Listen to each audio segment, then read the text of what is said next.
What is going on, guys?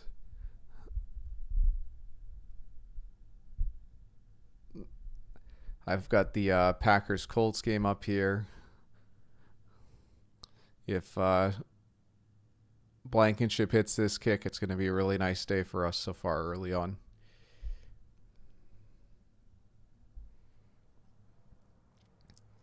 Looks like we're getting a timeout, most likely from the Packers.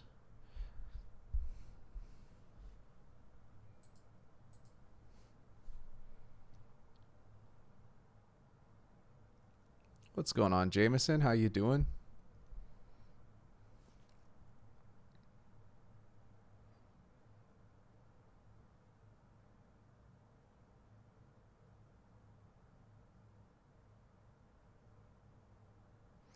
Rodrigo Blankenship, he's 3 for 4 today, but this is obviously the biggest kick of the game for him. I'm just going to keep my eye off chat while we see if this is in or not.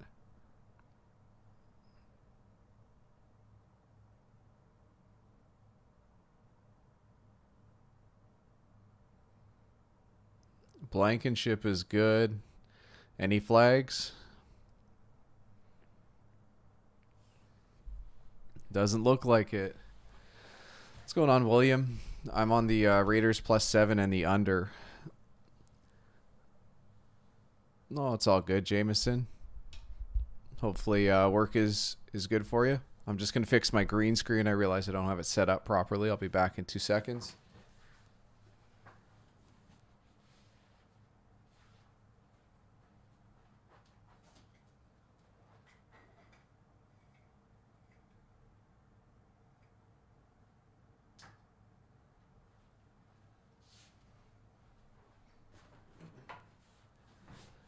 Thank you, Sarah Vuth. I think I just switched conditioner, so it's probably why I look a little bit better. But hell yeah, I think, what was that? 5-1, 6-1? It's been a really, really, really strong day for market plays. Oh, hell yeah, Jackson. Congratulations to you. Congratulations, Sarah Vuth. It's been good. The Colts covering after being down 14 at half is super nice. To think that they were going to be up 17 in that second half, I don't think a lot of people thought that. I didn't have the live lines out, so I didn't see exactly what it was, but I'll take it. I will take it.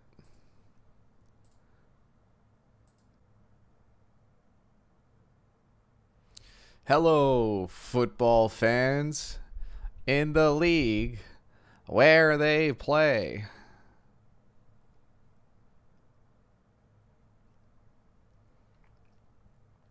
All right. Donnie, I'm on the Las Vegas Raiders spread, and I got them at 7, but for most people, they should get it at 7.5 if possible. And I also took the under. I got under 56 at -105. I know Jackson was talking about taking the under, but he only had 56.5 at -120. Obviously, -120 is not ideal, so I think he stayed away.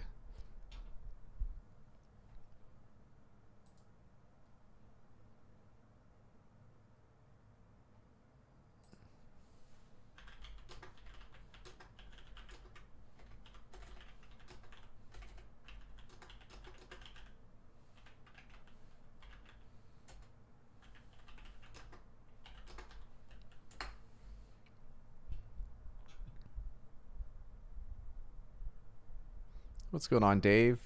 I'm on the Raiders today. A Raiders spread. Dylan, can't wait till I beat Griffith in the playoffs. Already here talking trash. Jackson said, I think no bet for me tonight. Vegas is a contrarian play, but it should be a revenge game for Kansas City. I might take the under if that juice changes. Let me just take a look at the betting percentages before kickoff. Dylan might win it all. Yeah, Zit, we picked Kansas City in the contest at the price of 7, but what we pick at the start of the week and what the market dictates by the end of the week is two different things. Both public and sharp bettors are all over the Chiefs. The line is up to 7.5. So the Raiders are a nice contrarian play. Not only did we pick Kansas City in the contest, Ivono, but I actually bet Kansas City at the start of the week, -7 at -102 at 1 unit. And because of the price, I ended up jumping on the Raiders +7 at +111 at 2 units. Just because of the marketplace. So on the right price, both sides. So I will take it.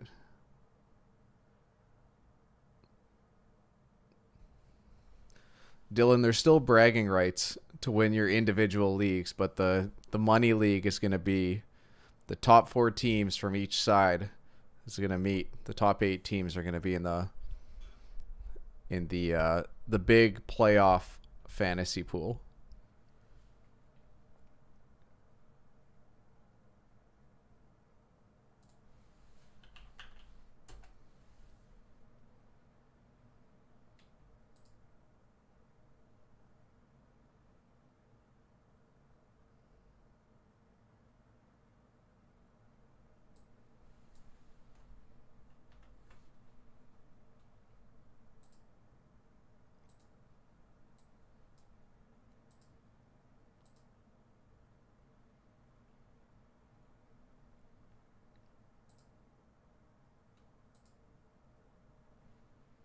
Yeah, at 6.5. I like the Chiefs. 7.5. As we've come to know. I like the Raiders.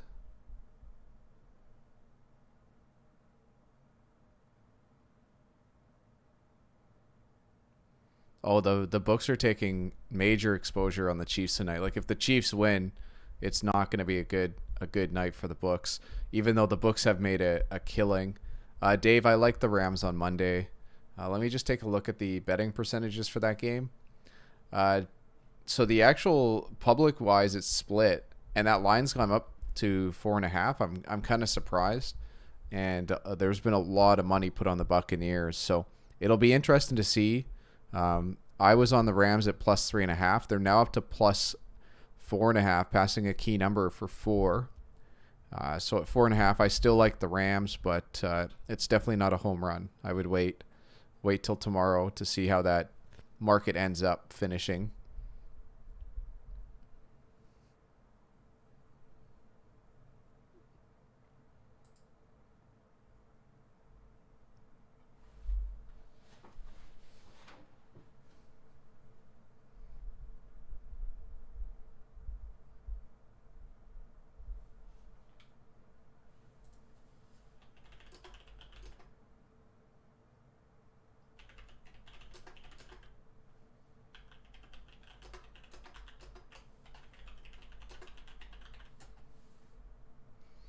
What's going on, Mud? How you doing? Today was awesome. Today was great.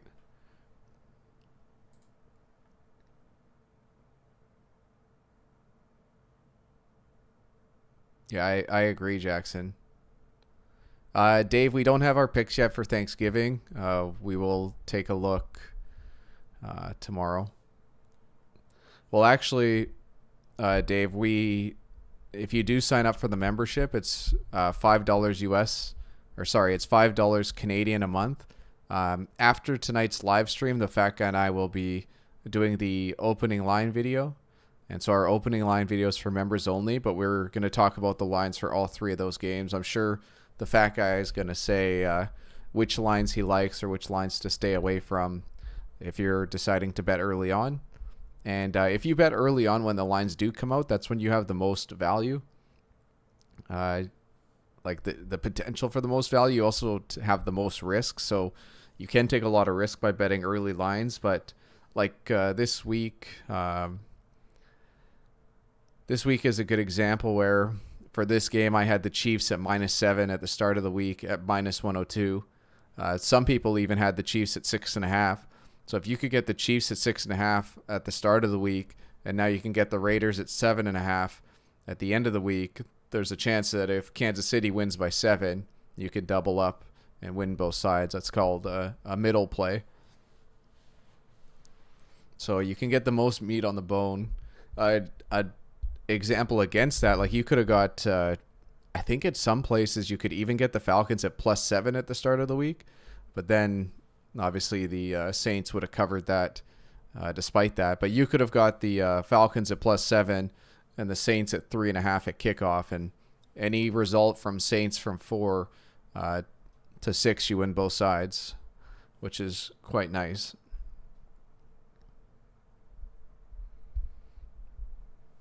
What's going on, Mickey?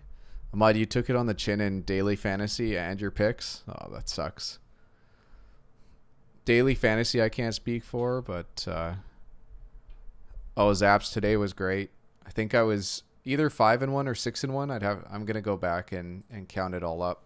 It was a good day though. The only game we lost on was Jacksonville. I think I was 4-1 on the early games and then 2-0 for the late games. So off the top of my head, I think it was 6-1 today. Let me just double check here.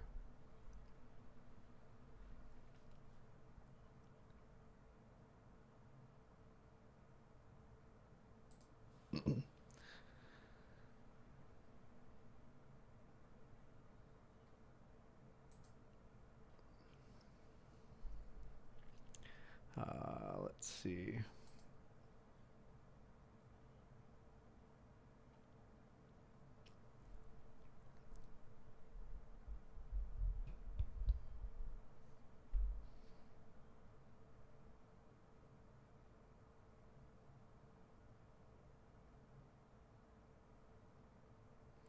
Carolina's 1 win, Washington's 2 wins, Houston's 3 wins, Jacksonville a loss, so 3-1.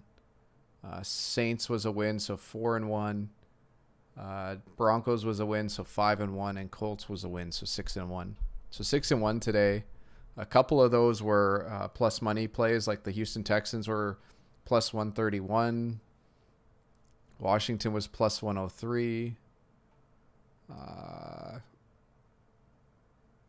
The Colts were plus 102 because I teased them up to 2.5. So excellent day.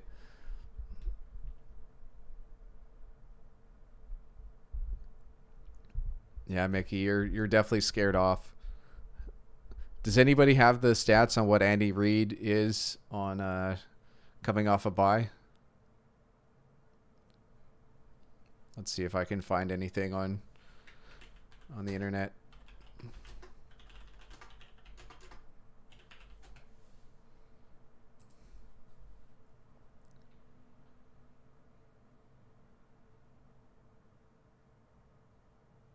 He's 18-3 coming off a bye, and 5-2 in playoffs after first round buys. So he's been very, very good with extra preparation.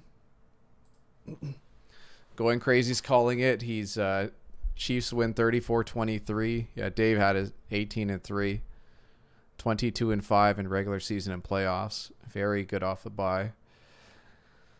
65% against the spread. Jackson is an arc. No, Jackson is the real MVP today by finding that error.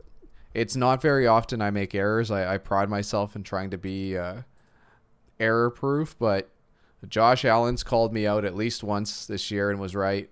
Jackson got me once this year. Somebody else got me last year because I put the wrong win last year. So I've been wrong 3 times so far, guys. I'm human too. I'm allowed to make mistakes. That's why you guys are all here to double check, make sure my work's right.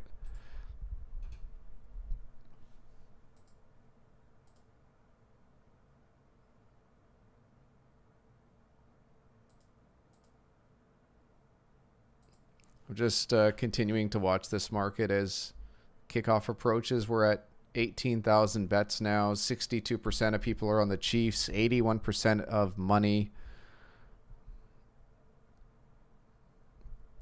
Mickey, I don't know if I've updated the standings. Let me just double check. No, I haven't. So let's throw in Indy manages to just cover that 2.5. I will update these leaderboards.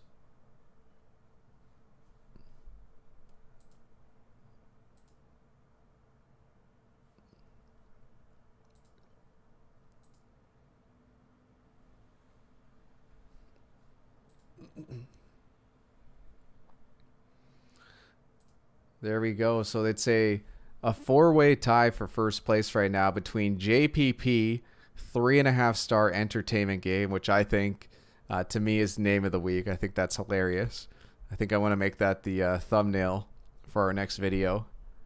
If you're not happy, then I'm not happy is 9-3. When life gives you lemons, make orange juice. Is that you, Jackson? I think that might be you. And Untouchable. I'm guessing that's you, Untouchable, Jay. We're not far behind though at 8-4.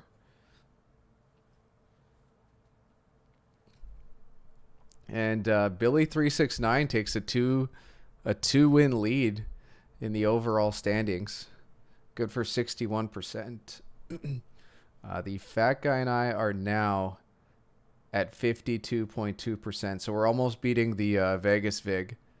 We're definitely beating the Pinnacle Vig now, but we're almost beating the Vegas Vig. 52.38 is minus 110. So we're still, even like, you guys can go 82-75 on bets and still be losing if you're betting in Vegas. So you could be 7 games above 500 at 159 games and still be losing money. Isn't that insane? Like, people don't realize how hard it is to win, especially betting in Vegas at minus 110. Hey, Mickey, I know the fat guy said that's against it's a bad thing, but I don't know. Sarah Vuth has to worry about his pocketbook before he's got to worry about Joe Burrow's health.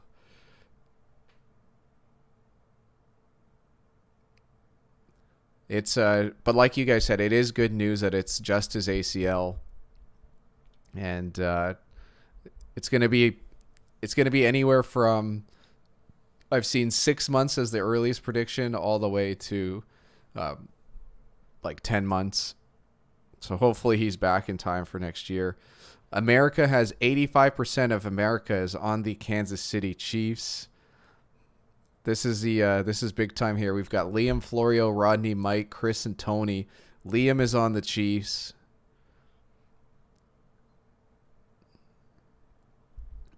Florio is on the Chiefs. All right, Rodney. Rodney's 3-8. Rodney's on the Chiefs.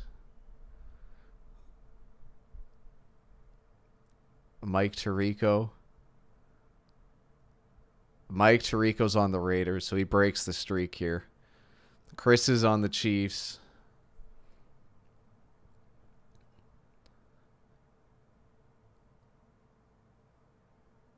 Tony's on the Chiefs. Mike Tirico breaks this streak. I'm going to leave it alone. Is there a drinking game? I think so.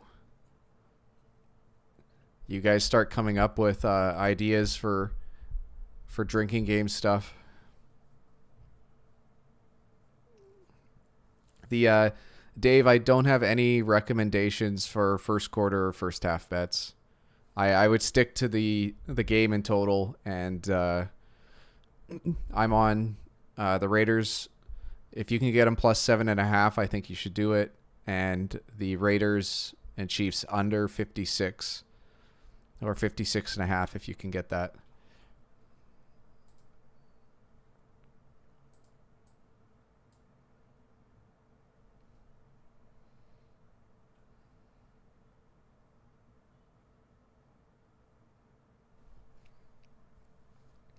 Under 57's even better, Sarah Booth. Dylan says Mickey's getting kicked out of the fantasy playoffs. If you're in the top 8 in your league, you're into the playoffs. And the person who wins that first playoff game down to 4, that's who gets into like our Big Rye fat guy actual NFL playoffs fantasy pool. If you got the Chiefs at 7 already, Dave, just stay on it. If you got it at 7, that's a good price. So just stay on the Chiefs and keep your fingers crossed that the Chiefs cover.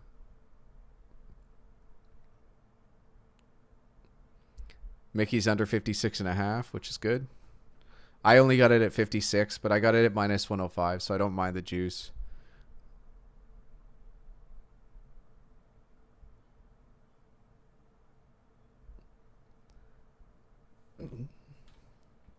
So Dylan, you are in the what, Chase and Daniels league?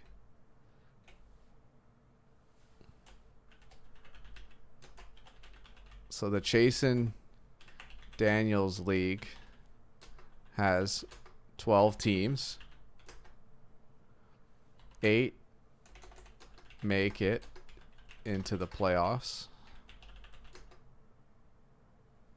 So 4 teams advance to the next round in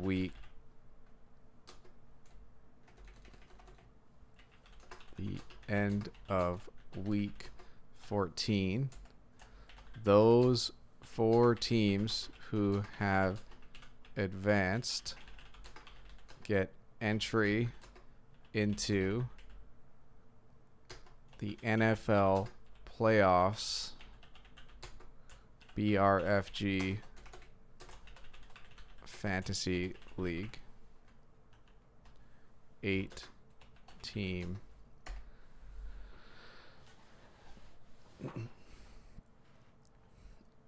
Oh, yeah. There, I see you, fat guy. I'll get you in.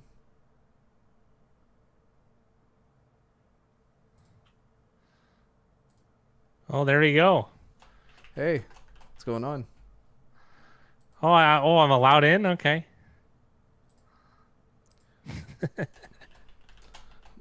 We got a show here, Buster.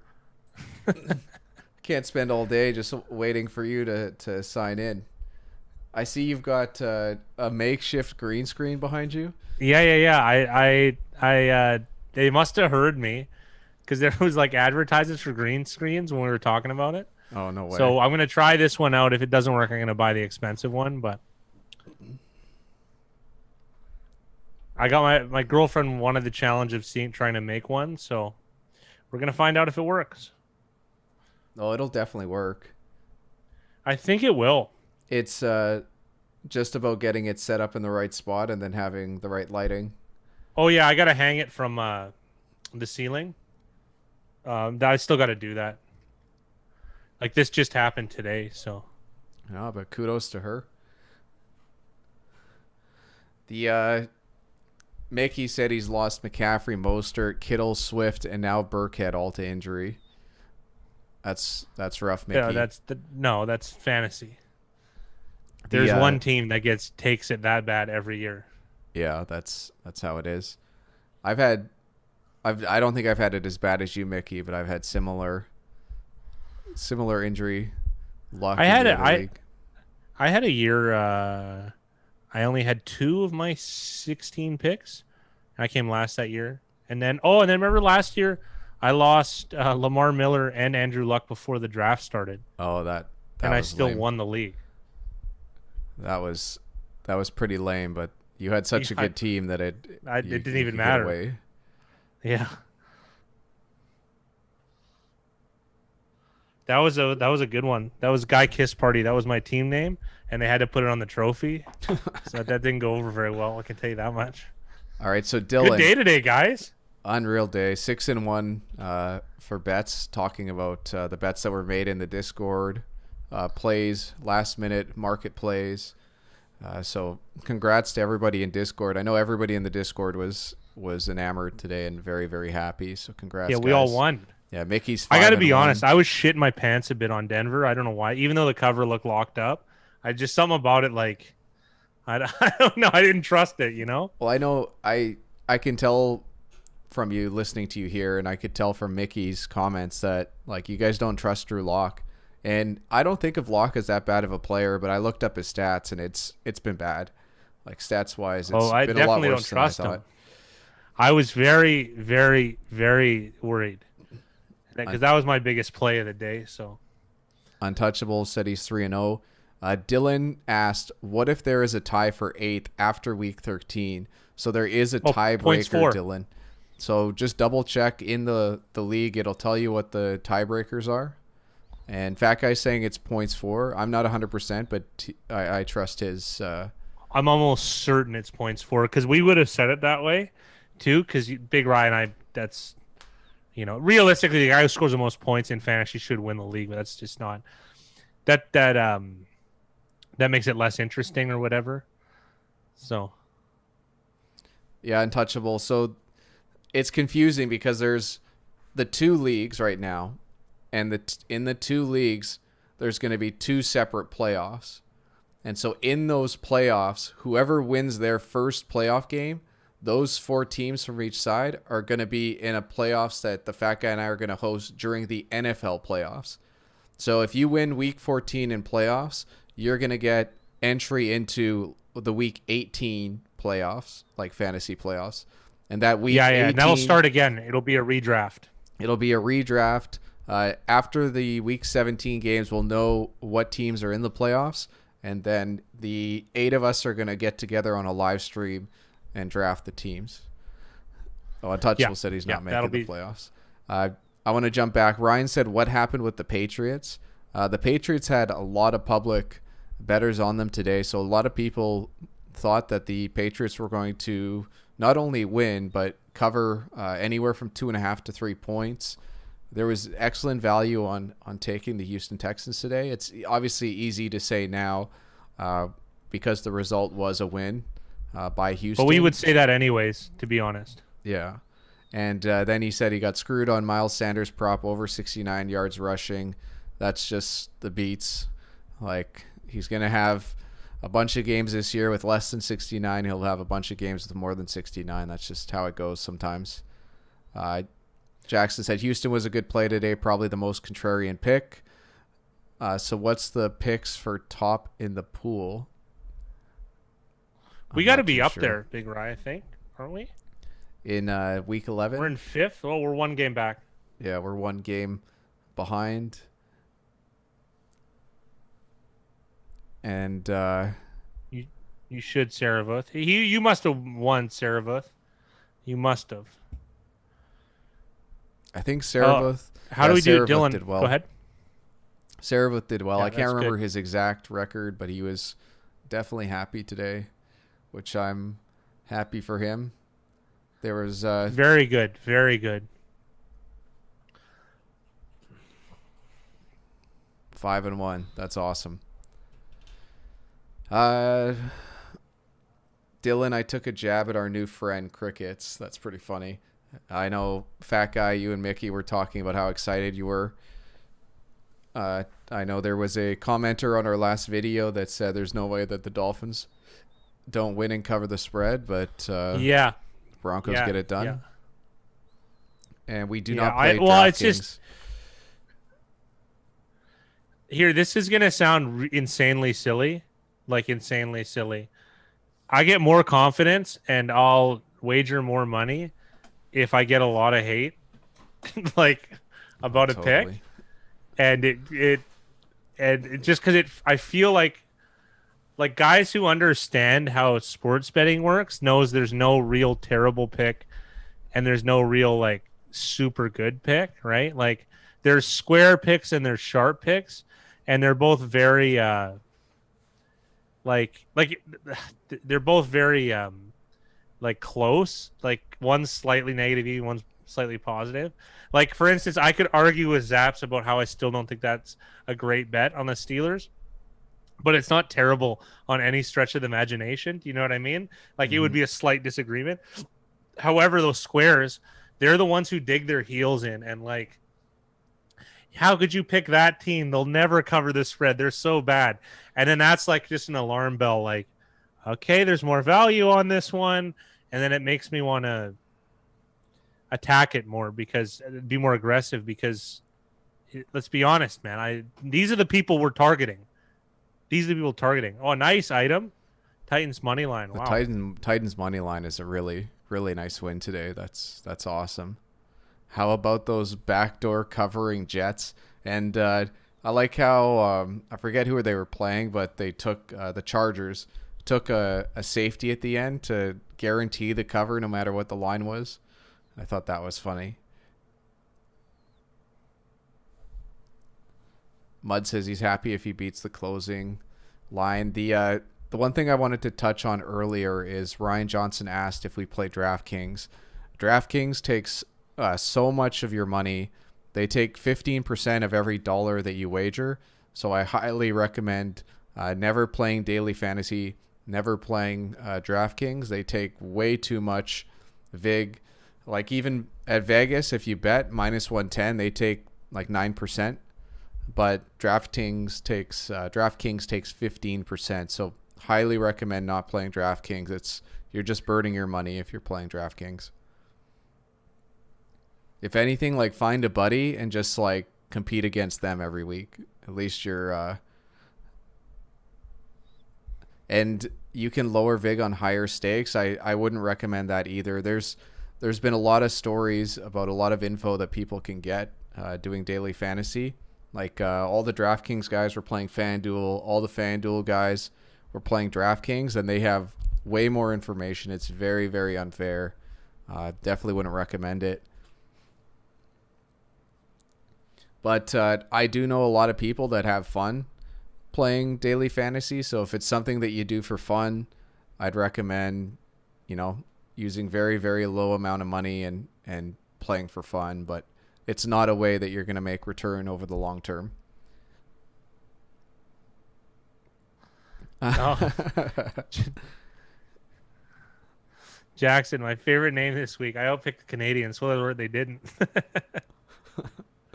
Oh, I took a moment. I had to read through Mickey's vindication replies to all those Dolphin people. I had to. It's a guilty pleasure because it's just so. My favorite week ever doing this show was the week we took Teddy Bridgewater and the Saints. I think it was last year on the road against Seattle, and we didn't do well the week before, and we got hate on. And I won. Big Ryan and I won pretty much every bar pool in some capacity that we entered in Vancouver. And we won, it was like one of our best weeks. And we had like 47 comments of hate. So it was just like, I just knew that like, obviously that was the result that would happen. Not that it's karma or anything. It's just math playing itself out in a beautiful way, really. So good luck, Kevin. Good luck to you. I have so little invested in this game, it doesn't matter. I just had to sweat the Broncos, and the Colts provided a nice result as well, Big Rye. Big Rye and I are also on the under in this game. So the Colts was awesome. Like before you jumped on, we were talking about, or I was talking about how I couldn't believe that they were down 14 at half and still managed to cover, like scoring whatever it was, 17 unanswered 17 unanswered to go up. They gave up 3 points. They gave up 3 points in the second half and overtime. That's pretty damn good. That's how you do it. They did it a couple times that way. I don't know how. Defensive adjustments, is that what we're going with? Just impressive, man. That was such a pros versus Joes game too. Well, Green Bay had 2 3-and-outs, and they had a fumble on the kickoff on their third drive. So it's one of those things where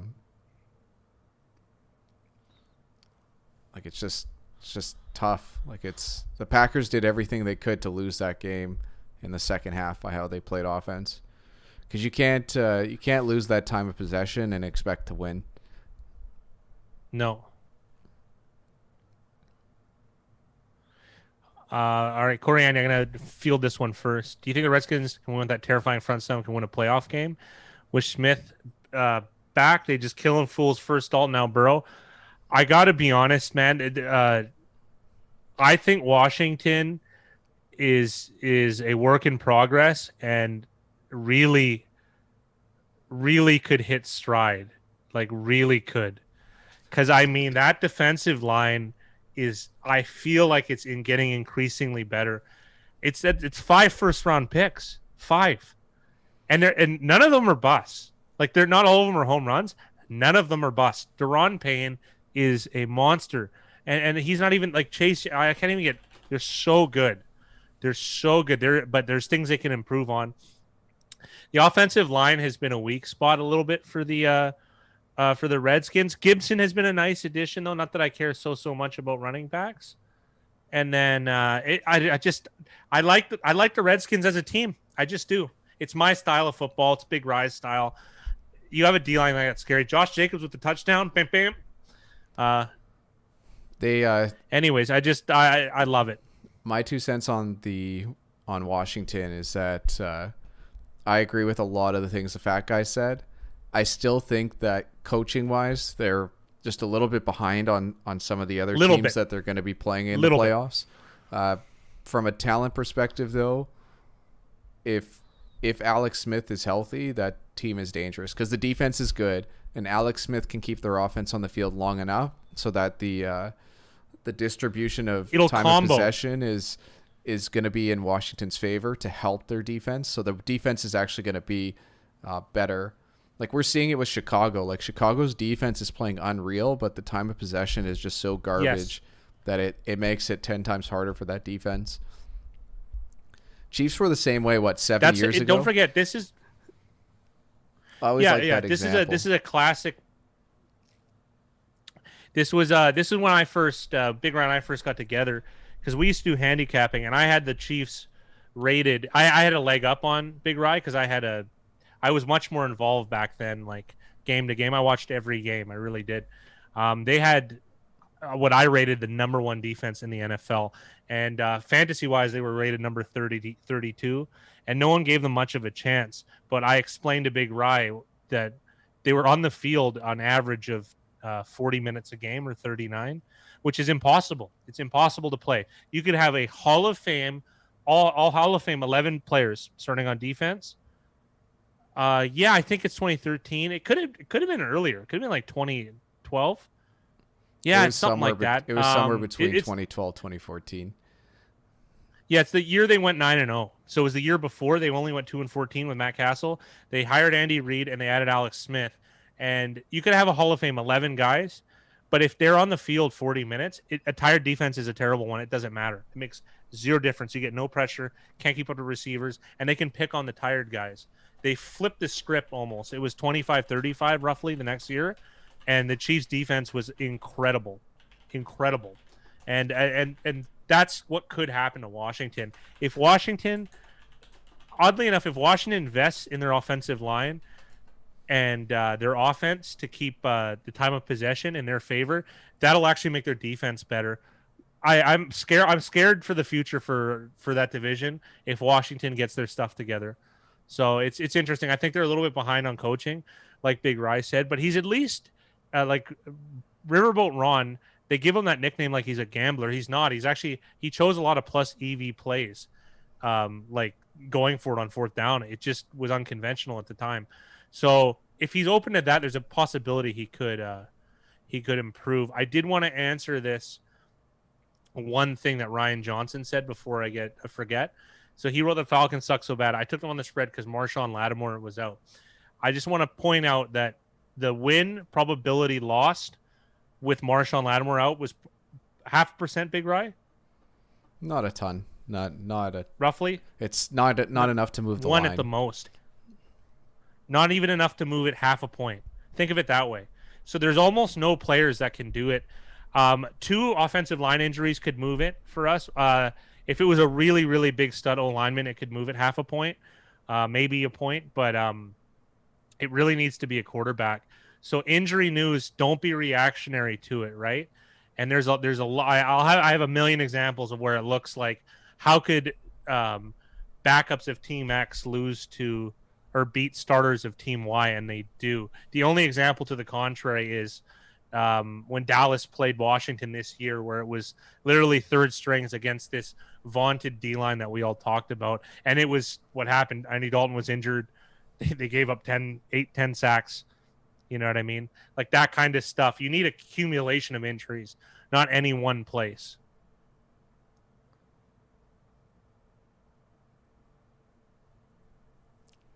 I don't know how much of that offense should be on Nagy and how much should be on the front office, but like they have to be way better at getting offensive linemen. Like the Bears have the worst offensive line in the league right now, and it shows. Like, their offense is terrible, and they've got players on that offense outside of the O-line that are like respectable players. Like, Nick Foles is not the worst quarterback in the league.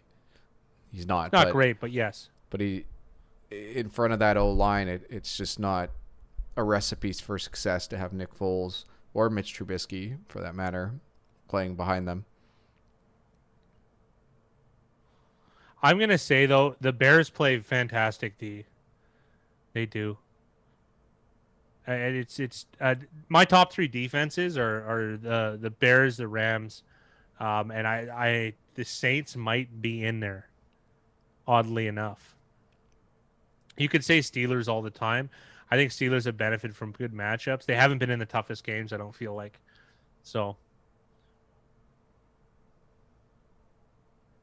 Saints D is playing incredible football right now, though.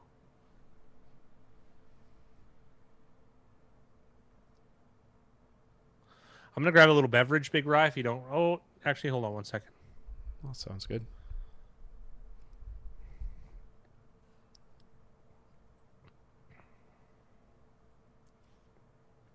By the way, Thanksgiving markets are a little bit different. Don't forget, you have lots of people huddled around the TV, lots of families, so there is more propensity for gambling. Although this year, is it different? Because I don't know, restrictions. I don't know if that will change the market. It's very interesting, to say the least. The Ryan, what I told people earlier is the Fat Guy and I do an opening lines video as part of our membership after tonight's game. So that's going to be the best way to find out what we think of the market, if there is any early predictions to get on those early lines. So definitely join the membership if you're interested in knowing what those opening lines are, where we're leaning. If not, then Tuesday morning we got our free video where we pick each side. So it's whatever you're interested in, wherever you find that value. Yeah, whatever works for you. The reason we make the members only videos, the ones at the start of the week and the ones like Big Rise market video near the end of the week, is because the best time to wager is usually right at the beginning or right at the end. So when we're trying to provide value, this is kind of like our way of doing it. It's just us really going off the cuff, reacting very quickly to get the video out quickly. But I mean, usually our predictions on where the line will go, I like to think are generally right, or at least in the ballpark. So yeah, it's whatever works for you. But I mean, that's just something that we've been trying out, and I feel like it's added value to our subscribers. I like how we have the game on and we never actually talk about it. Well, it's ironic that really nice play by Tyreek Hill. Like 10 minutes ago, the Raiders scored a touchdown, so they're up 7. Yeah, it was only a few minutes ago. Yeah, but yeah.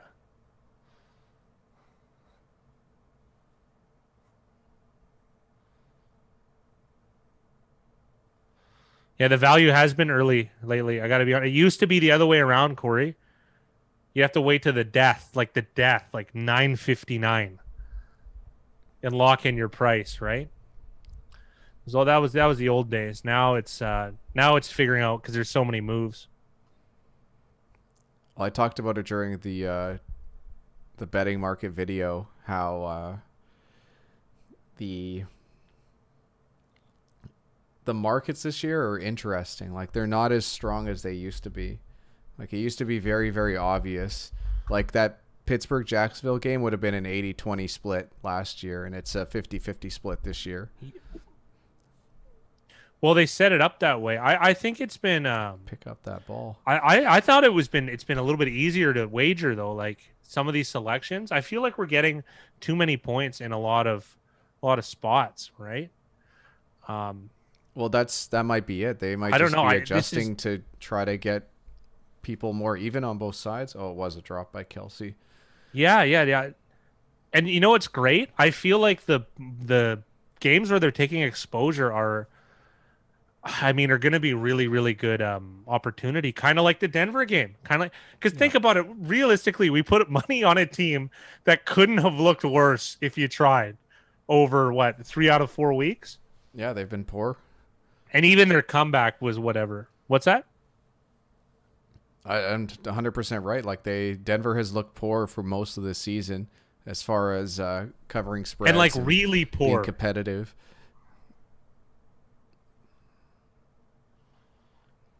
So I mean, like I don't know. It just and then the spread seemed like too easy, right? So then obviously, what everyone and their dog wants Miami, and then you and I even think the spread should be 6. Like at just considering that juncture, not Yeah. if you were to take a snapshot preseason, right?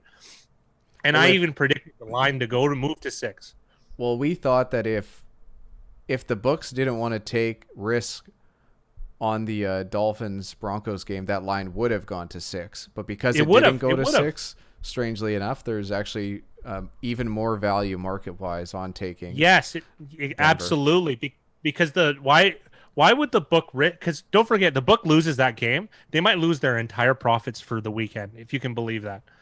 So depending on the volume and all that kind of stuff, like it's possible because they took undue exposure. Some that like, and for us, that's the biggest red flag. And why did the book have advantage? Big Rye wrote it in our Discord, and I agree. Is they have such a access to information, and probably the most high line of pros, probably max bet. I would imagine the Broncos the second that line came out, and that probably like I'm just theorizing here but imagine that a guy that beats you every year he hits 58%, and he does multiple sports. So this guy is savvy. Let's build this Borg. Imagine him and 10 other guys like him, max bet all the same guys. So you pretty much have a consensus of experts bet on one thing. And then you get all the losing accounts dumping in on the other side. What would you do? What would you do? Do you know what I mean? And this is the sick part too. Those guys that bought it at 3.5, it moves to 4. I bet you there's buyback instantly by those pros, assuming this scenario happened, right? So then what do? You just leave it, side with the pros, and let all the Joe money flow. That's it. And then look what happened, right? We're using a 1-game sample. It doesn't mean anything. I just saw the coolest play I maybe have ever seen just now as I'm talking. Did anyone just see that? It was bizarre.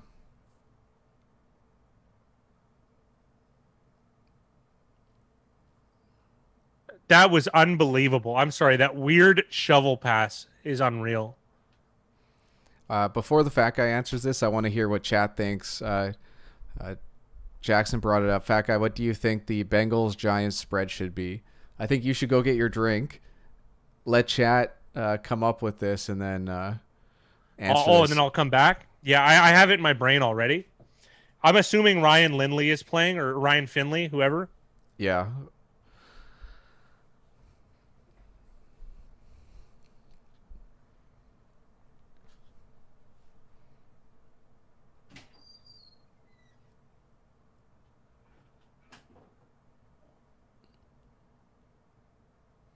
At Michigan, I agree. Losing to an XFL quarterback, fire Matt Patricia. Detroit didn't even manage to put up a point against Carolina. Like, Carolina won that spread the second that ball got kicked off. The Patriots' pass defense looked terrible. Stephon Gilmore made a negative impact. Stephon Gilmore is an excellent player. There's no way he made a negative impact on that game. Corey, I remember about a month ago we said Jets at Seattle, maybe 20. LOL, the Jets have been playing a lot better. Yeah, it's things do change in this league. Jags were on track to cover before the Luden tip pick. The Jags had plenty of opportunity to cover, and they never got it done. So Pittsburgh deserved that. It's first and goal for the Chiefs. It's going to be Tyreek Hill walking into the end zone. So it's Raiders are up 1, pending an extra point from the Chiefs. No bright spot on defense. Our defense can concuss Swift, but can't stop the opposing teams. I said in the Discord, the Broncos 3.5 made no sense, and for that reason, I bet the Broncos. Denver did win in New England without a touchdown. item says it absolutely made no sense to take Denver from a handicapping perspective. But Corey says books are so scary in NASCAR. They'll do head-to-head matchups, and almost every week those two drivers at the end of the race will be vying for one spot. Books can see the future. Cue the music, Big Rye. Jets covered because of BS by the Chargers. Andy Reid had too much time in the bye week. Giants a very underrated defense. They were dead even in net yards per play. Talking about the Broncos and Miami. I think it should be Giants plus 6.5, and it's currently at. Can I answer? Oh yeah, you answer. You see what do you think it should be? Okay, so my theory is it should be Giants -6 with juice on the Giants, or low juice -6.5. Like, it's right in that thicket for me. That was what I was gonna say. If it's at 4 right now, I would buy the Giants. 'Cause you're not gonna get a better price. Well, the game's in Cincinnati, and I said Cincinnati or Giants would be 1.5-point favorites. So you and I have very different we opinions. disagree. Very different. Disagree big time. And Wow. everybody in Discord We haven't had it. one of these in forever. Well, everybody in Discord had it. Couldn't see that line passing 3 for the Giants. So it's interesting What? now everybody here is saying we've got anywhere from Giants 6.5 to 4 to 4.5. So there's a lot of What? negative news about Joe Burrow being out. Am I overreacting? Well, Cincinnati opened at 2.5 with Burrow. So now, should it go Cincinnati 2.5 to 6? Like I haven't actually looked at what the lines are. Is he for worth next 7 week. points to the Bengals? I don't see why not. Is he worth more than that? Perhaps. I think that's Wow, that is interesting. a pretty big. I think that's making the assumption that the Bengals are going to try to lose games now. Oh, I don't know if that's the case necessarily, but they might be. I could see them being more liberal with young player experimentation. Ayo said anything below Giants -7, he might go all in. I'd never go all in, but yeah, I think Giants -4 is a good deal. Why? This is the weirdest. Big Ron and I never disagree this much ever. So I don't know. This is interesting to me, to say the least. I just don't think there's that much difference between the Giants and Bengals, to be honest. Neither would I until this. No, I'm talking even without Burrow. I don't think there's that much of a difference. I think the Giants have played decent football. Giants had a bye. They're going to play against a very inexperienced quarterback. What that line tells me is that they're going to try to get what a heads-up play. Was that Henry Ruggs? I'm not sure who 11 is. I think what it was. a heads-up play by Ruggs. That's an excellent play. The I forget what I was going to say now. Oh, I think with setting that line so high, there is actually a nice chance that the Giants do cover, because I think that is way too many points. And I think at setting the line that high, they're trying to get people to bet the Bengals. That's my 2 cents from seeing where that line opened up. So what was it? What did it? Oh, I didn't hear. 4.5. Giants -4.5. I like the Giants. That's crazy.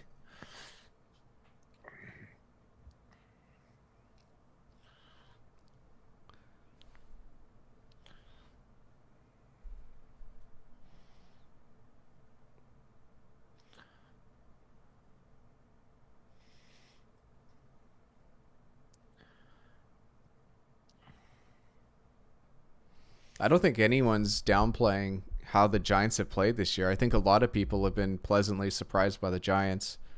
That's why I still don't think the Giants are that great of a team. That's why I'm surprised the line is so high.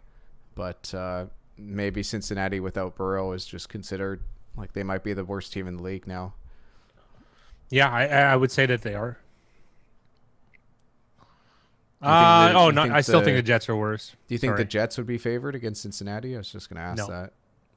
So what do you think the line would be if it was, let's say, Cincinnati at the Jets? without Oh, Burrow. Cincinnati at the Jets. Cincinnati -1, one and a And half. yeah. I was gonna say 2 at home. I mean, so maybe it's only a pick 'em then. Jets -1.5. I'm fine with that.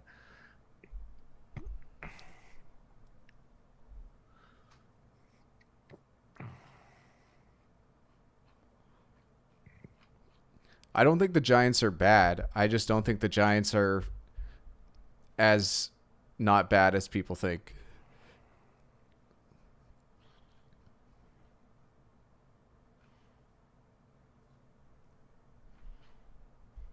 Like, is anyone willing to sit here and say that the Giants are like an average team?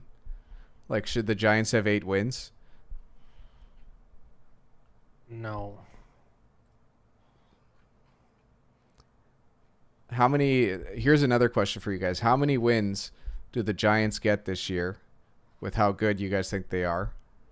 Like Between on neutral zero field. between 0 and 16. And then how many wins do you think the Bengals have this year with without Burrow at quarterback? I was gonna say 5-4. That's kind of where I had it in my head, and that means for us at least, I'm not going to consider any home field advantage for Cincinnati, and that's 1.5 points for the Giants. So handicapping wise, that's where I set it. I agree with what Item said, and as well as Mickey. They are a bad team, but they're improving, and they play really hard, right? Like so, like that kind of stuff. They're a they're a feisty. It's one of those weird adjectives that you use. Feisty, I guess, is the one you would. Item said a comment earlier that I really liked. He had mentioned that Denver was, from a handicapping perspective, made no sense at all. And I think yeah, exactly. So like why that's just one of those things when it looks too easy. I don't know. I'm sorry I'm harping on that game. It was just the most interesting game with the most interesting result to me. Zab says he thinks the Bengals don't win a game if Joe Burrow's not playing quarterback. Yeah. I don't. It's you can't go that low. I think four is really the lowest you could go. The only 2-win team I've seen maybe is the start of the year Dolphins last year, and look at them; they even improved. Wow, Carr actually made a nice play. Alec Ingold has had some. On the flip side, Zaps, I want to know what you think. How many wins you think the Giants would get? According to Jackson, if there's six wins for Giants, Bengals are 4. I'd put the line at Giants -3.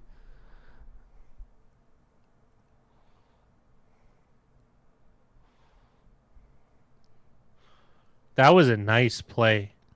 6-7. Play. So I'll put it on the high side. Let's say 7 wins to 0. What would that be? That's got to be a touchdown. That's a nice touchdown. The sorry guys, I'm just doing some rough math in my head.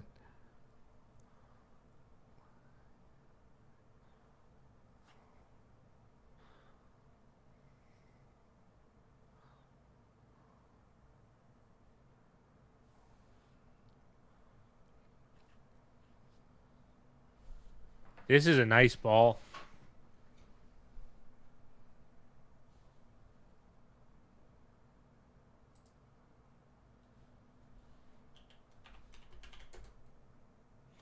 This is one of the best drives I've seen Derek Carr do. Is this one just now? He had 2 plays in a row. Not a great start for the under. That's okay. Zaps, if I was handicapping it for you and you think that the Bengals have 0 wins and that the Giants would have 7 wins, that would mean the Giants would be 12.5-point favorites.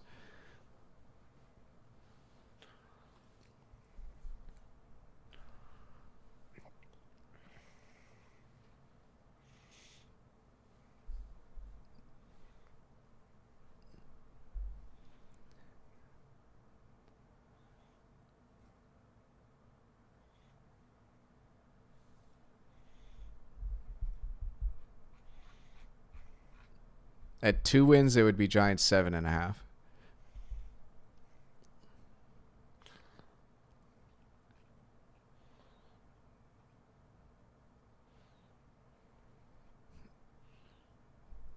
I think Carr's probably playing better than I give him credit for, but I'm kind of just I've seen too many mental mistakes from Carr.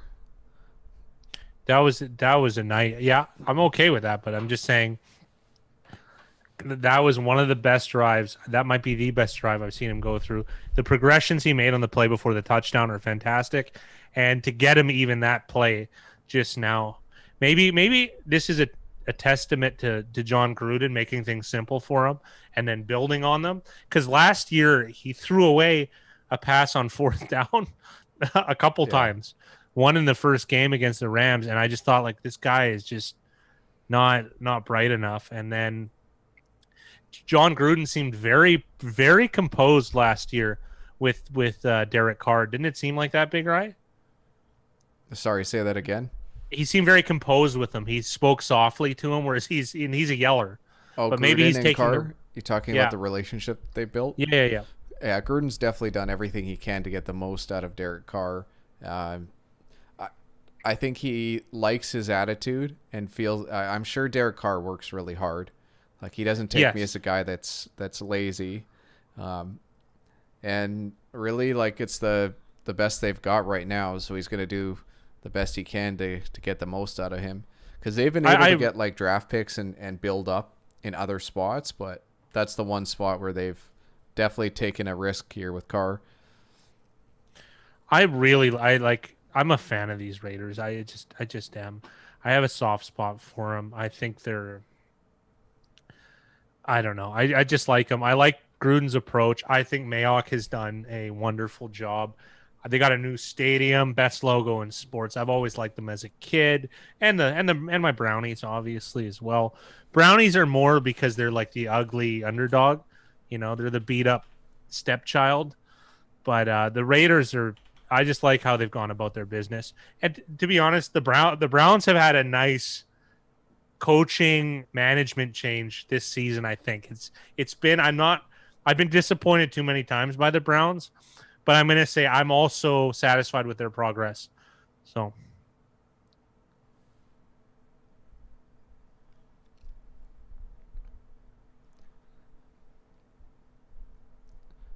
It's funny because when Gruden took over, Carr just was checking down everything.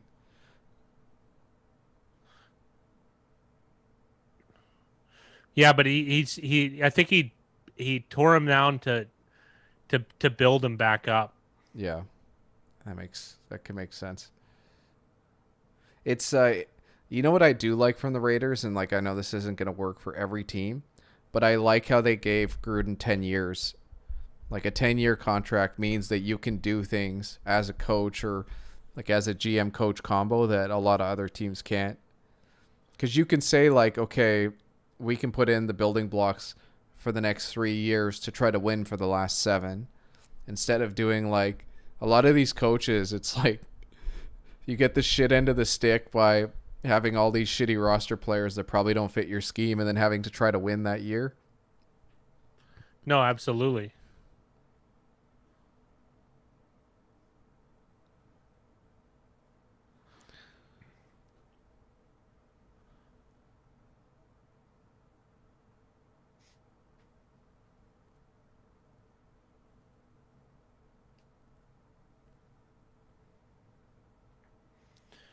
Yeah, Indy's right about yeah, they can make you forget. But it's I don't think it's Vegas. I think that's it's blind the blinders of the public.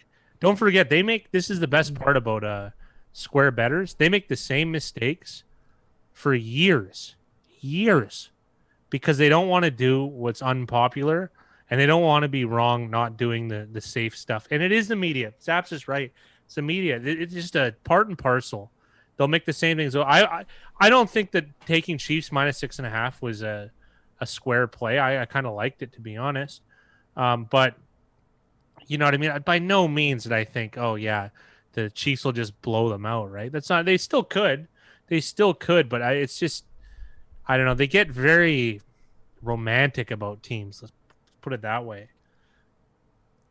Well, this is only the second possession for the Chiefs. The Raiders started with the ball. They've put up two Yeah. touchdowns. Chiefs have a touchdown on their one drive, so it's still like way too early to say anything about this game. There's still going to be another, whatever it is, 8 to 9 Long time. possessions for each team. So the Raiders have had 2 good possessions. Chiefs are still on their second, so this game's got a long way to go.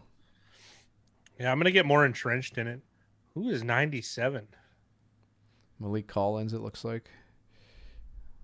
Yeah.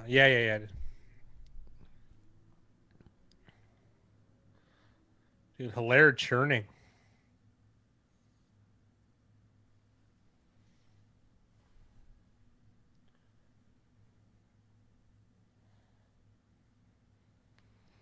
Indy, that's how you make money. Is when 33 people are on one side and one person's on Vegas, like that's how you make money. Oh, it's the easiest way in the world. Because there's no way that Vegas has a 3% chance in winning tonight, but that's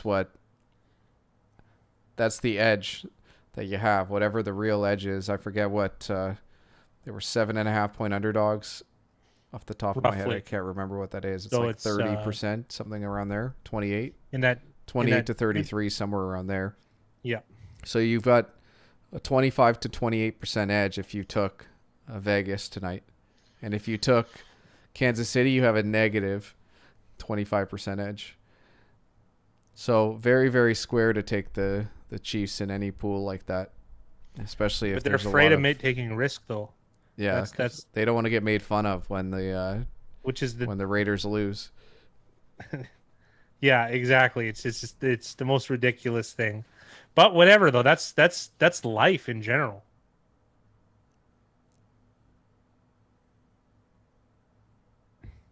Oh, and Jackson, the sleepless wonder. In case anyone knows, Jackson Littlewood is an autonomous being that doesn't sleep.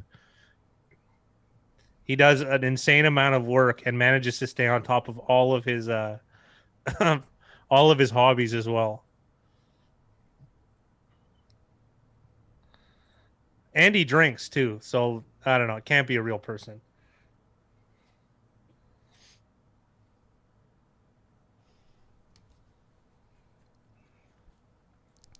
Yeah, congrats, Jackson. It's nice to get shit like that done, so you can relax. And Mickey's on top of it, letting us know that the Chiefs' Achilles heel is their rush defense, which is like when it comes to playoff time too. Like that's trouble for the Chiefs.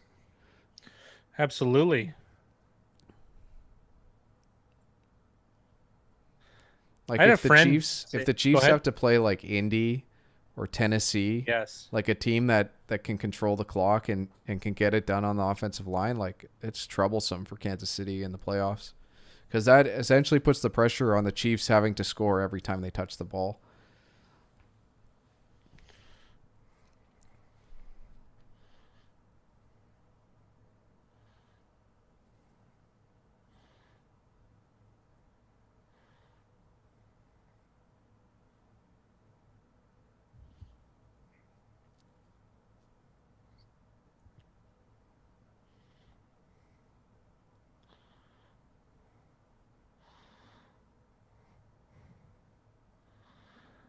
I think that's against Kelsey, not Damon Arnett.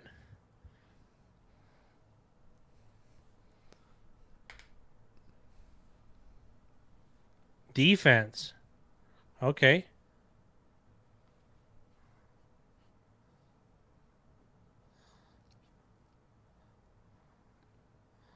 Oh, please. Please. Oh, that wasn't even a catchable ball. That was brutal.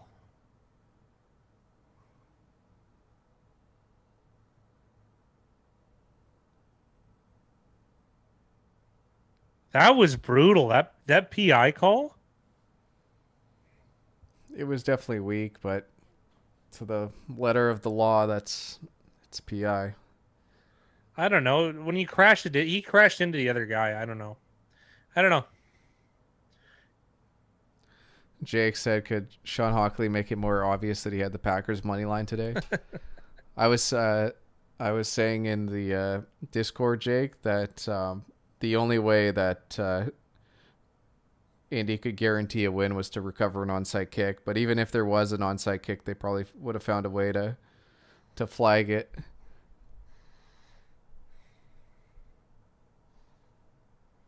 Chiefs are in, so it looks like this is going to be it's a 1 point game barring the extra point.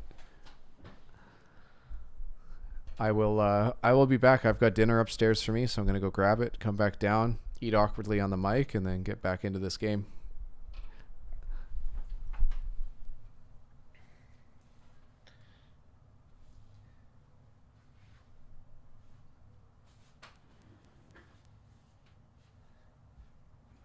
This is a shootout. I thought this game was going to be the opposite. I thought the Chiefs were going to embrace their run game a bit more, take a couple shots, and the Raiders were going to run on the Chiefs. I mean, I guess it's had wrinkles of that, but these have been just high impact, high intensity offenses. Pretty good start. So I usually don't like high scoring games, but some quality offense. That PI was bogus though. I think that's a complete crock of shit, but what are you going to do?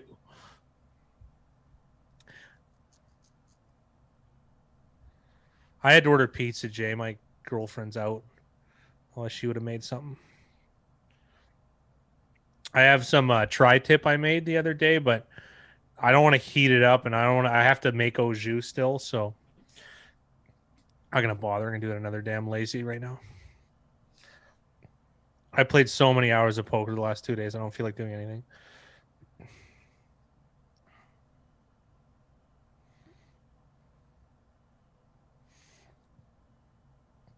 I would be down for Mexican. I would.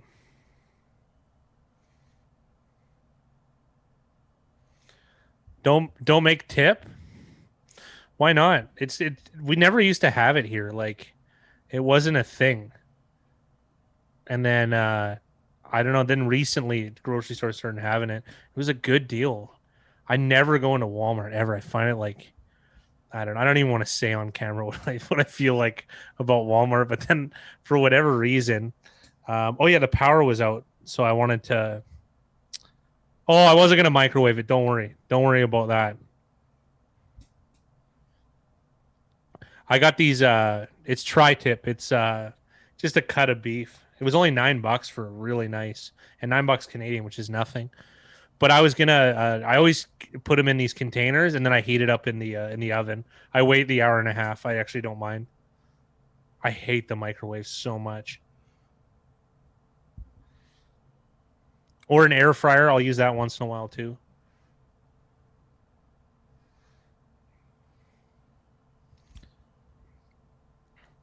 Oh yeah, I guess it might. I think maybe it's a California thing. I don't know. I've only ever had tri-tip in California, and here now apparently.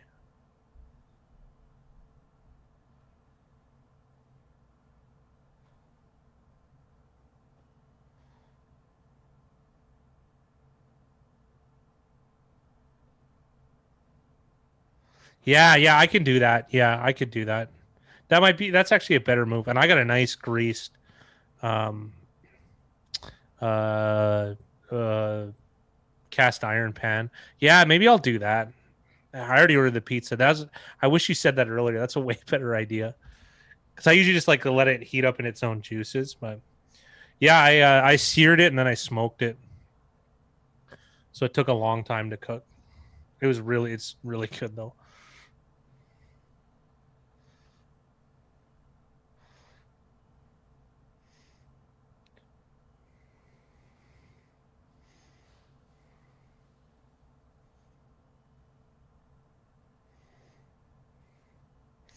Four drives, four touchdowns. Jeez. Sous vide, yeah, I could see that. I've been thinking about getting one because I was worried about the bag thing, and then you explained to me that you could just use a regular Ziploc bag, and that made me feel a whole better because I thought you had to get a vacuum seal and all that garbage. Didn't feel like doing that. Yeah, I think I cooked it to maybe 140. Mickey, I think it was 140. Yeah, it was 140. And then it rests so it comes up to temperature a little bit too. But I probably should have done it to 135 because it cooked for way longer than traditionally. So It probably had more carryover heat than usual. Yeah, 140. It fell apart though. It was so good.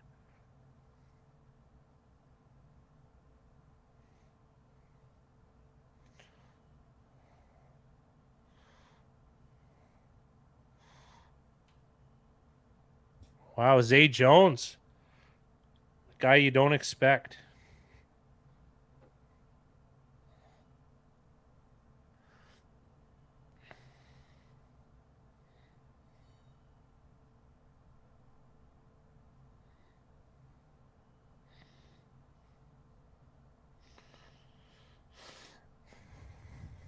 Raiders driving too. This is so interesting. Oh, I'm just figuring out my pizza business. He said James Harding. The Was James Harding a president or is that Warren Harding? Warren G. Harding's the president, right?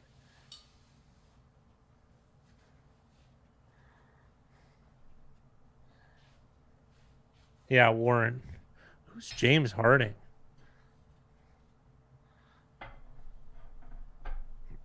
I'm Canadian, so you can give me a. James Harding is a journalist. I don't know. Maybe the syllable lines up for his cadence. That's just weird. Anyways, New York Bozo was my favorite one ever. Aaron Rodgers did that. Not against the Giants though. Multifaceted rushing attack from the Broncos.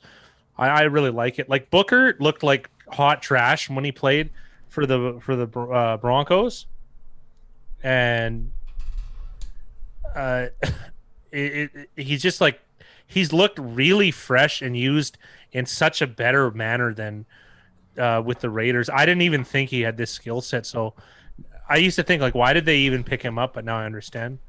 Basketball is not like Pokemon. When you use hard, and your defense doesn't go up. That's a good joke. That's a early to mid 30s joke. What a play! What a play! That throw was beautiful, and Carrier, a former San Francisco 49er tight end, able to make two guys miss. Known for his inline play too. That was unreal. What a touch pass.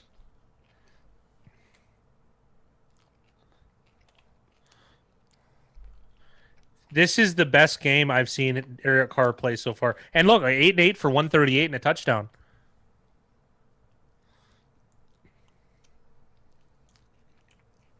Booker getting the rough yards.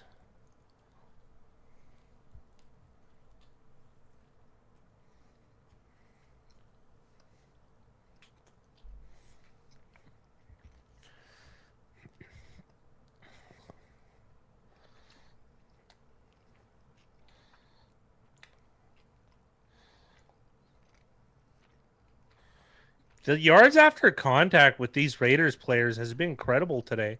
Maybe it's poor tackling on Kansas City, but these yak yards have been impressive.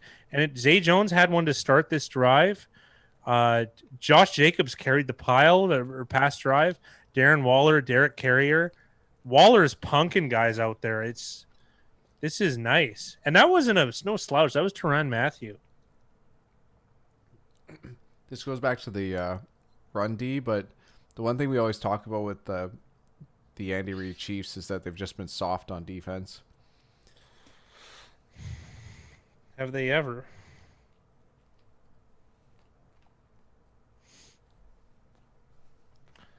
This is the best game I've seen Derek Carr play.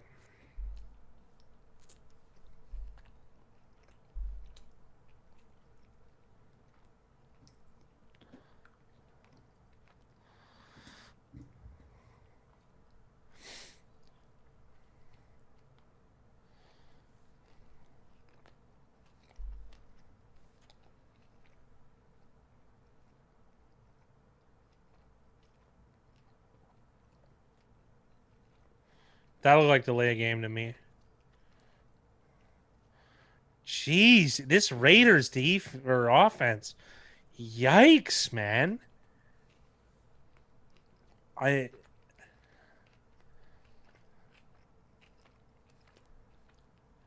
What is going on? Yeah, Chris Collinsworth is pointing out something good. The pass pro has been exceptional so far. And this is a banged up O line, but this is I ventured to say that healthy, this is the best O line in the league. The Oakland Raiders. Oh, sorry, Las Vegas Raiders. You could make the case for Indy as well, clearly, and Cleveland. Cleveland's getting there as well. Indy. Yeah, I did mention Indy. I see you make the case for Indy, and then probably Cleveland following. This is some old school AFL football, yeah, and I like it. They're taking time right down too. Yeah, they did 9 holding calls on one drive, pretty much. Yeah, I still like the Colts O line a lot, but this is a great way to build the team. They are playing hard, man. Las Vegas is playing hard.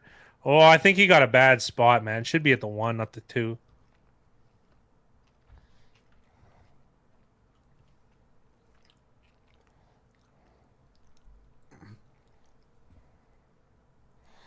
Well, bad juice. If that's the way to stop you, then that's good. Because your win rate would have to be, because this is going to get in. I would be surprised if it doesn't.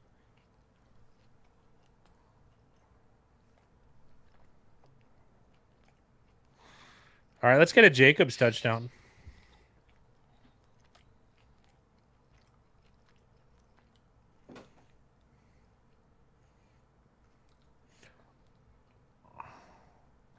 Brian Edwards dropping that one. I'm surprised he didn't run it twice. Because I don't. This isn't a field goal game. It's a touchdown game. Oh, it looks like they're staying out there.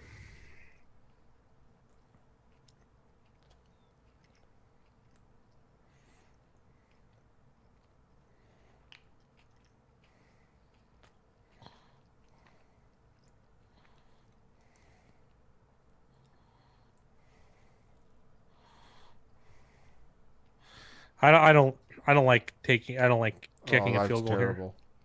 That's terrible.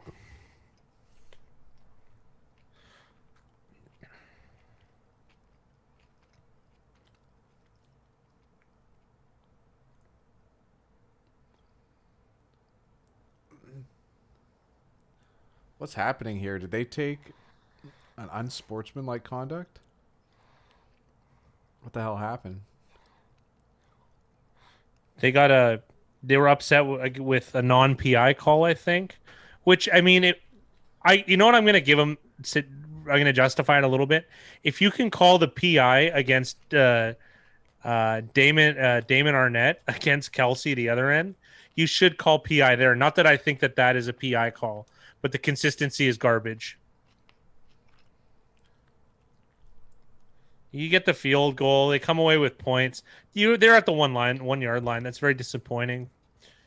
Great drive by these Raiders. I don't like the decision at the end, though. That taints it a lot for me.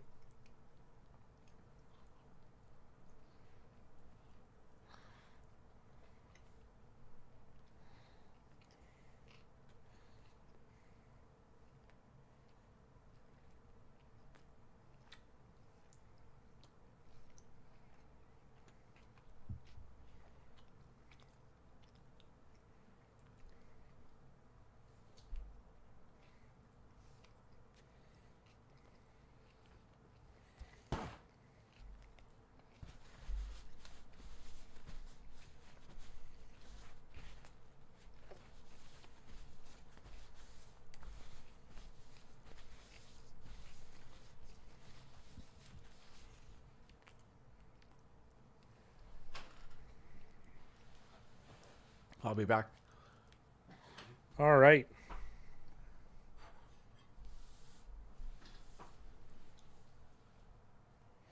This might make the difference. Chiefs get the ball after the half as well. Exactly.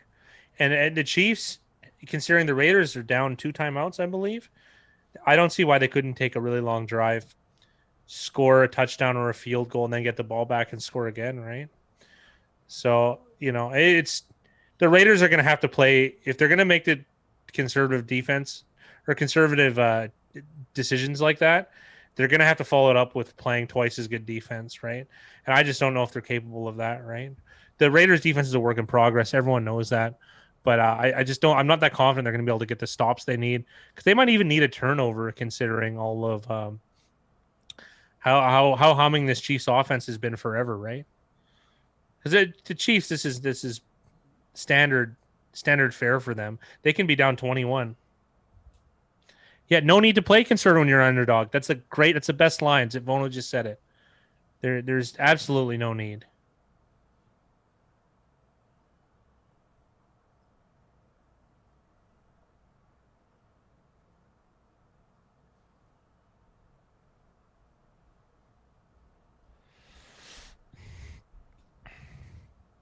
The thing is, I've never understood about the dogs, like when you're an underdog, especially considerable ones, they don't take risks to win the game. A complete contrary to that example I was using was Carolina against the Chiefs. Carolina went for it on multiple occasions. Carolina laid it out on the field. They weren't able to come away with a result, and they ended up losing by 2 points. But the effort level put them in the best possible chance at victory, despite risking getting blown up in the game, right? So, and I really like that. Carolina's on my teams of the future list. I probably say that every week, and it's redundant by now, but every week it keeps getting reminded to me, and I like it.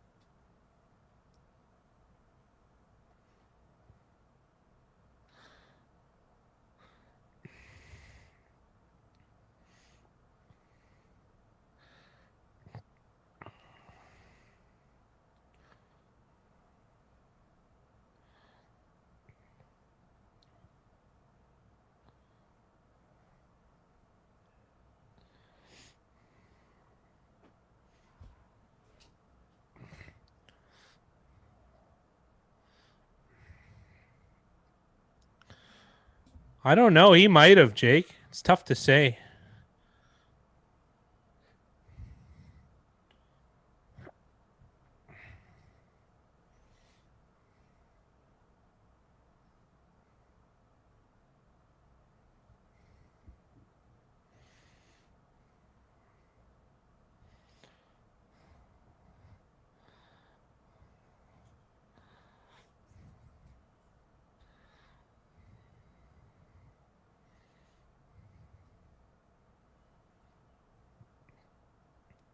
So Jackson's got an interesting thing. This is one of those things that it's in the mind of the square. I really like it.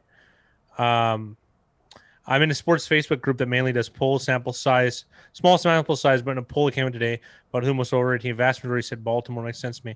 It's a part of that's going to be recency bias because they lost to the Titans. So, and also the another argument they'll make is that Baltimore, despite going 14-2 last year, they were bounced in their first game against the Titans, so they can make some sort of argument about that. But they're Baltimore's still a strong team. They've lost some players; they aren't as strong as last year. But I mean, they exceeded expectations last year, and they're slightly underperforming right now. Right, Baltimore's still a very strong team. It's just the recency bias. The point of all this was recency bias is just a really strong force in professional sports, not just football. Zivono, should Carolina be trying to get into the playoffs? I don't think they're going to be able to, considering the division they're in. It's going to be very, very hard to surpass the Bucks, as well as the Saints, who are just humming right now at 8-2. Even though the Saints have Taysom Hill and perhaps Jameis Winston at quarterback, they're still threatening. They're still one of the better teams, and Carolina is not going to be able to get in the playoffs. But what Carolina should be doing is treating the games like how they played the Chiefs, treating every game almost that way, and treating it as business as usual. And they're getting better. They're a young team, and I think they have a good routine. The head coach Matt Rule he has a Tom Coughlin like approach, and Tom Coughlin, he wasn't the best X's and O's guy, and he was an emotional on the sidelines. But as far as team preparation, he's one of my favorite coaches ever. So here we got a Le'Veon Bell sighting here after a face mask.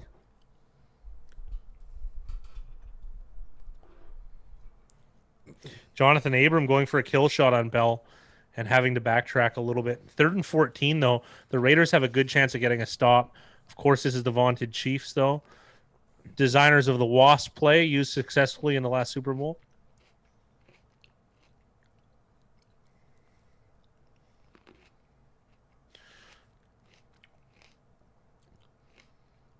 Great play. They didn't rush too many, but they covered all the right spots. I like that defensive call by Paul Gunther. Really nice job, Raiders. Because a lot of teams screw this up. A lot of teams screw this up. Oh, maybe it was just a drop. Robinson had a chance to make that play. Yeah.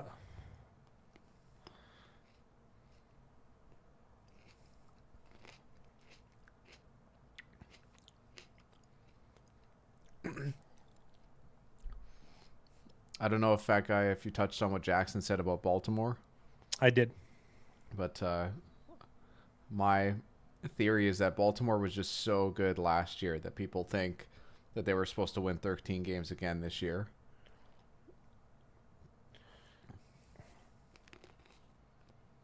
Did they win But I was 13 saying that there's last year or probably 14? 14, I think. I was just saying there's probably a lot of recency bias because he said that poll was today, and that was after 6-0, a loss to the Titans despite being 6-point favorites. Mm-hmm.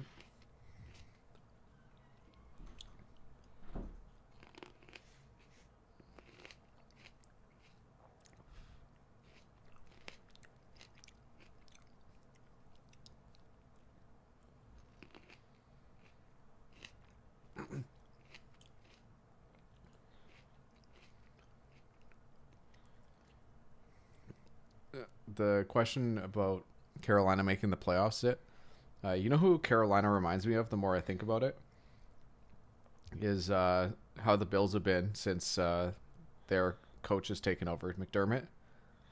Because it's like their roster was considered terrible. Well, not quite as bad as what Carolina's is, but like that was a team that it was like a huge surprise when they made the playoffs as that wild card. What was it, 3 years ago? Yep. And then they made it again last year. So it's what, 2 for 3 for him making the playoffs, which is to me a pretty big success with that roster. And I have that same feeling about Rule in Carolina. Well, I think I had mentioned that I think it's foregone they're going to make the playoffs considering the division they're in. Unless I guess if it's 16 teams, they have a shot at it. 14. A 14, yeah. Mickey Hill, who would y'all consider the most overrated team then? Pittsburgh. They're 10-0 and people are I'm gonna go Bucks. That's a good one. That's a good one. But the Bucks have had like gaffes, like pretty bad gaffes that might have changed people's opinion. I don't think Pittsburgh's. I think they're good. Don't get me wrong. I don't think they're the best team in the league though.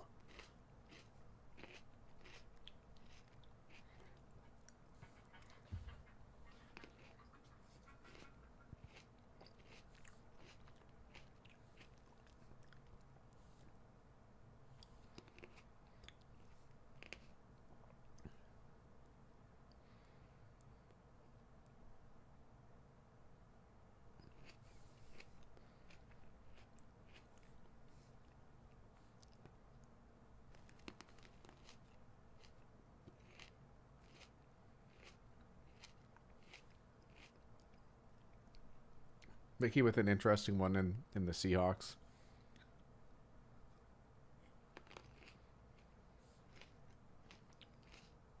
Fat Guy is gone, so he didn't hear that. The Seahawks, like roster-wise, is just, it's definitely not as good as a lot of those other teams. Like Wilson does make such a difference to them.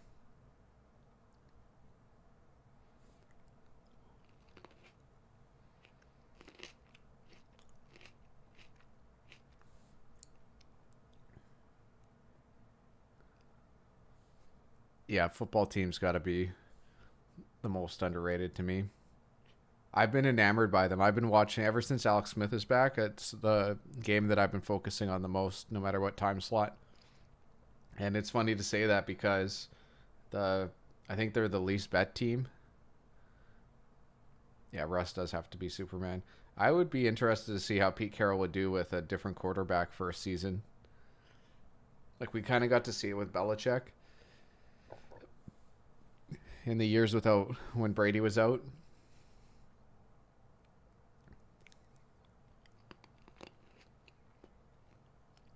Yeah, Indy, but like another way is like just find a couple friends and see what they think.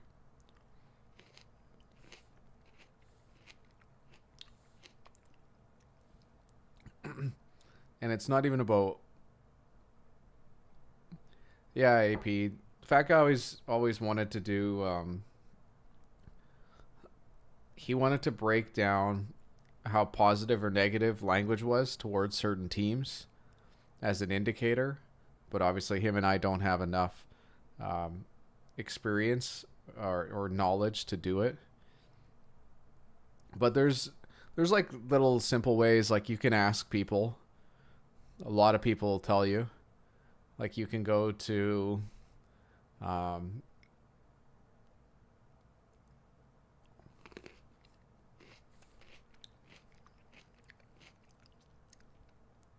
um, I've been taking analytics. Like I've been going kind of the hard way to get it down to a number, but just asking people, making friends, asking them what they think is a good way of going.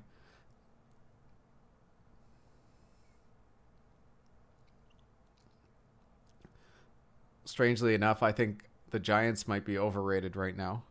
But the Giants, like, I don't think people think the Giants are that good.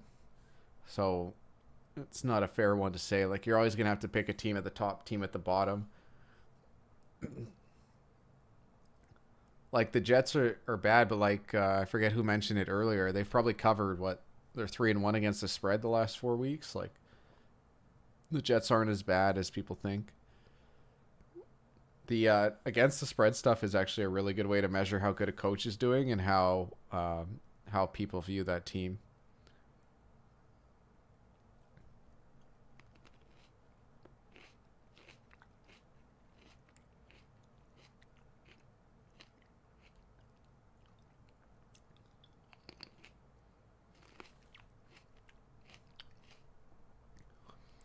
So for me, the biggest thing about this drive is the Raiders keeping it till the end so the Chiefs don't get to touch it.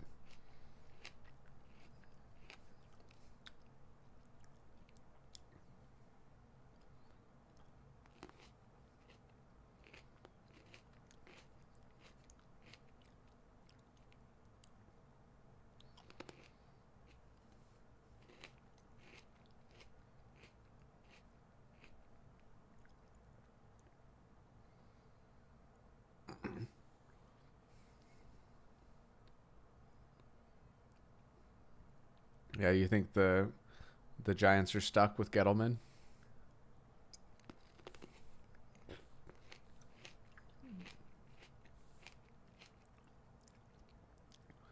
They've actually been one of the better teams I've found. At least, like I like that they've at least been trying to improve their offensive line. But I know what you mean. Overall, it's just because they pick an offensive lineman in the first round for a year or two doesn't make it a good pick. I remember the fat guy and I were really excited about Cincinnati. Like I want to say it was 6 years ago because they drafted. They had a really strong O line, and they drafted another two guys. I forget their names. Fat guy. Oh, your mic's off. They drafted 2 in a row, first and second round picks. One became a tight end. There was like Cedric something and Ogboye or whatever. yeah. And we were excited for Cincinnati's future. Like we thought in our minds they had 7 legit linemen, but both those linemen didn't pan out. They lost Whitworth, and the rest has been history for Cincinnati over the last few years.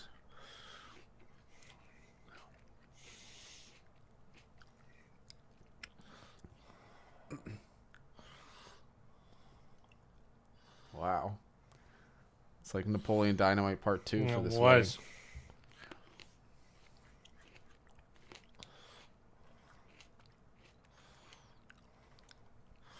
It was nice to see Yeah. Kip finally tie the knot.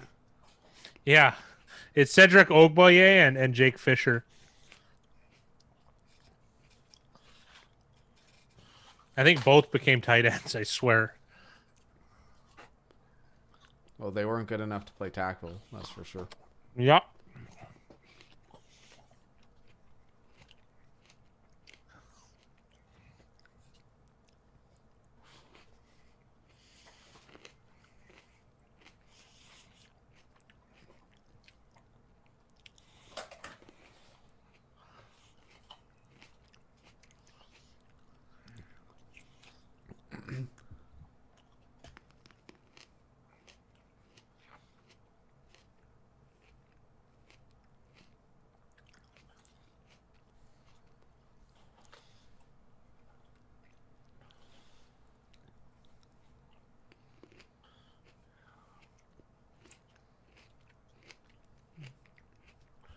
Oh yeah, it looked gross, Andy. I thought he broke his leg or dislocated his knee. You can find it on Twitter, but if that's your bag, it was gross. I wouldn't recommend it.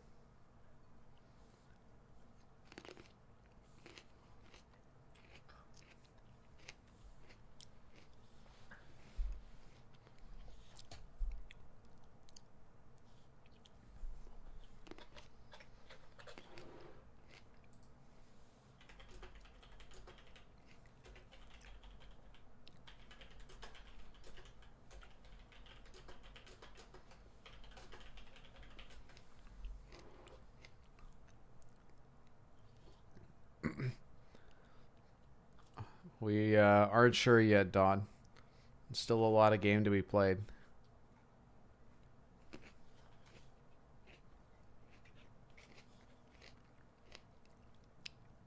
Yeah, I'm guilty. When we hop on these streams, this is dinner time where the fat guy and I are, so there's a good chance you'll find one of us eating sometime during these this 3-4 hour window.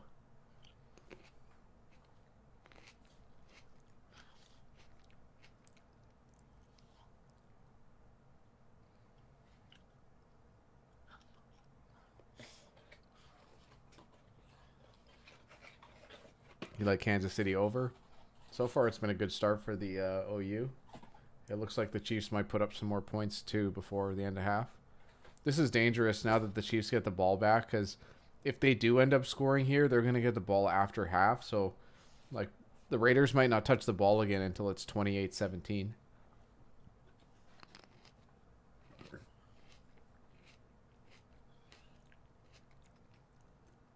Half of when you play such a high octane offense, like you got this with Peyton Manning, you got it with Brady, you're getting it with Mahomes now, you've got it with Rodgers in the past, is like you're playing possessions. And like if the Raiders kept the ball till the end of this half, it was essentially a turnover because they would have had one more possession than Kansas City in that first half. But they've lost that advantage by not being able to keep the ball, keep that time of possession. And there's a really good chance the Chiefs put up at least 3 before they go into half.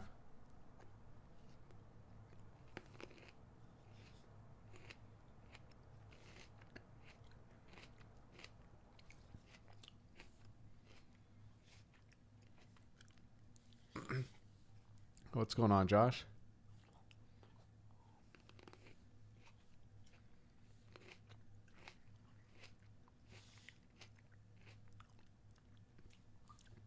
Kansas City lost by 8 their last meeting, yeah.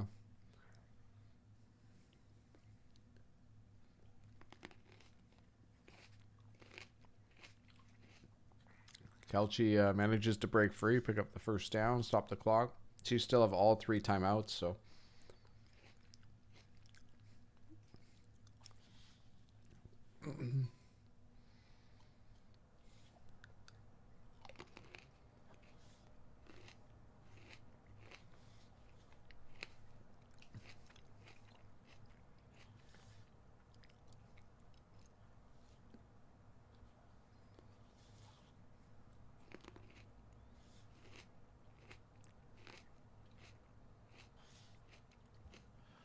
I've noticed one thing on this drive. Max Crosby has been held every time by Eric Fisher. I'm gonna watch for that. I haven't been watching the line of scrimmage much.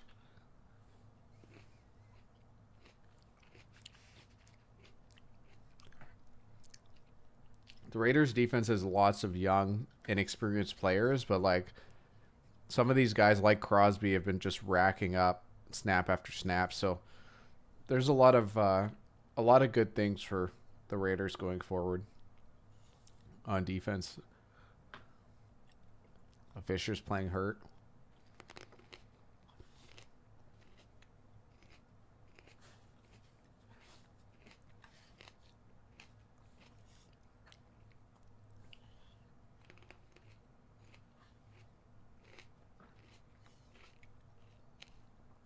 Yeah, sorry, Don.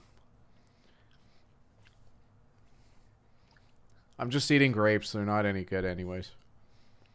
Hopefully that helps. Deshaun played fantastic. Fantastic to beat the New England Patriots.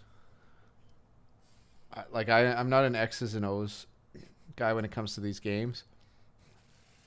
But I have a feeling that a quarterback like Deshaun Watson and his mobility to make plays, and he's still relatively good with his arm, gives the Patriots a lot of trouble.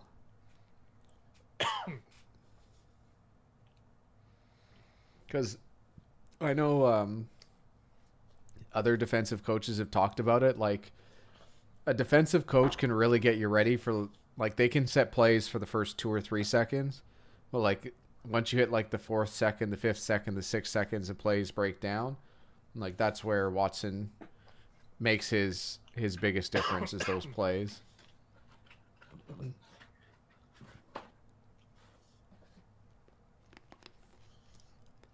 I also saw Kiki Cutie play today. I didn't even know he was still in the league. I figure he was just injured for life. Oh, Kiki QT? Mm-hmm. Yeah. Yeah, he barely played any snaps, and he got a touchdown. He's actually a good receiver. He's just an incredible wimp. But that's what they like to draft. They like him. They like Will Fuller. They like guys that don't play through injury. What Like they do is they like to draft guys that are on the Steelers no draft list. It's funny too because if you include Brandon Cooks, like those 3 receivers when healthy are actually quite the trio. Randall Cobb? Yeah, like I don't even 4 guys? Wow. I don't think Randall Cobb's. I think he's washed up now, but I know what you 4th mean. receiver? It's a nice experienced guy to have as your 4th guy. Wow. These guys are playing aggressive. Trayvon Mullen with a play.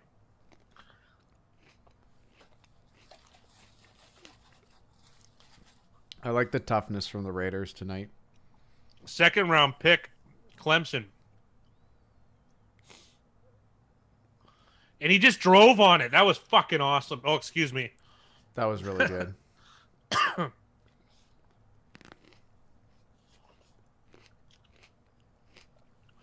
Ban me if you like, Susan. I said the F word.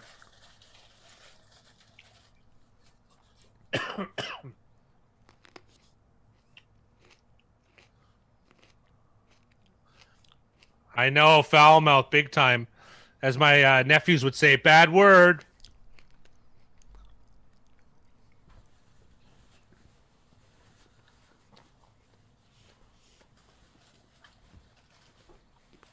I can't believe Mahomes didn't get cracked there.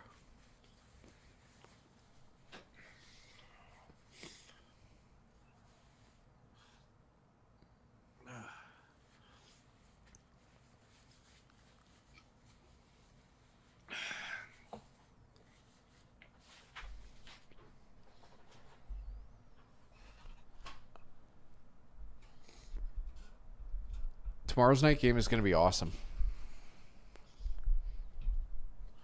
Oh, absolutely.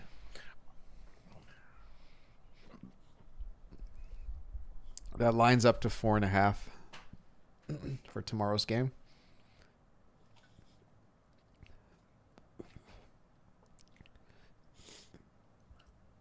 17-14 Raiders, Don.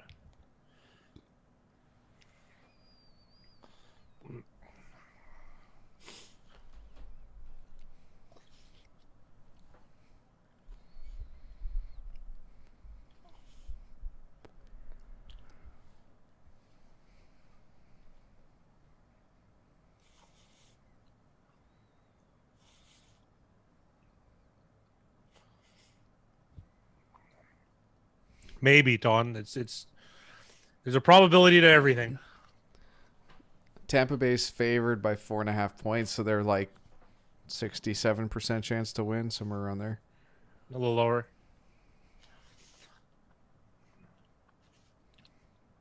That was bogus, man.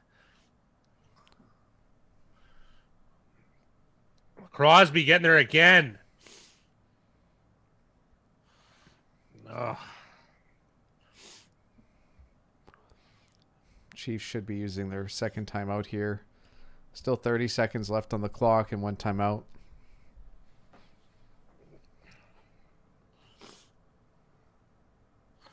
Crosby really does look like a Raider. I was thinking that early.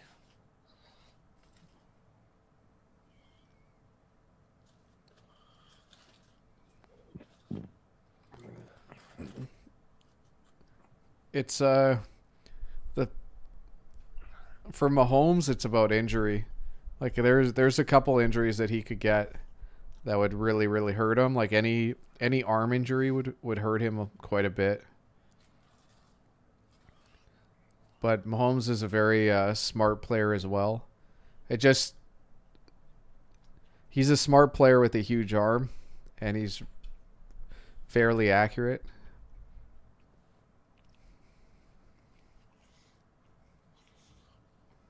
We're a bit behind, but this looks good. Yeah! Mullen.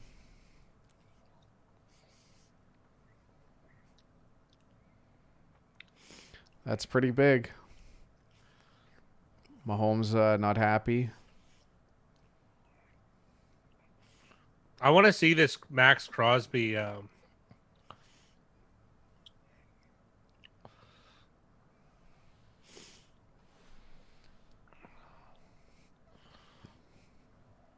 There's nothing there, so I don't know if he was complaining about that route or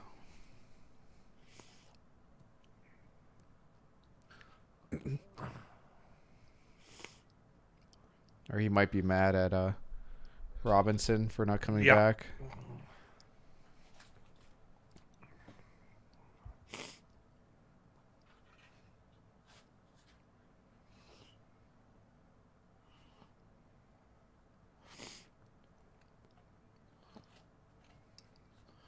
Oh, that's an easy one. Go Rams.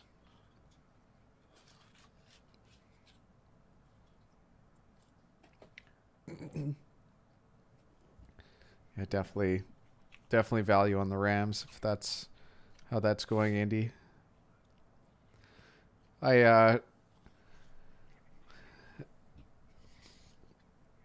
Indy, are you named after a horse? Is there a famous horse named AP Indy? I was looking at some stuff recently, and I saw that name, and it made me think of you. Big Rye was a revered jockey in his day.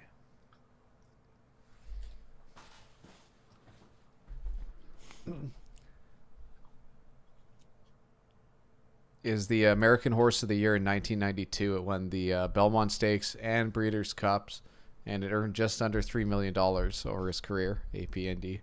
That's pretty good.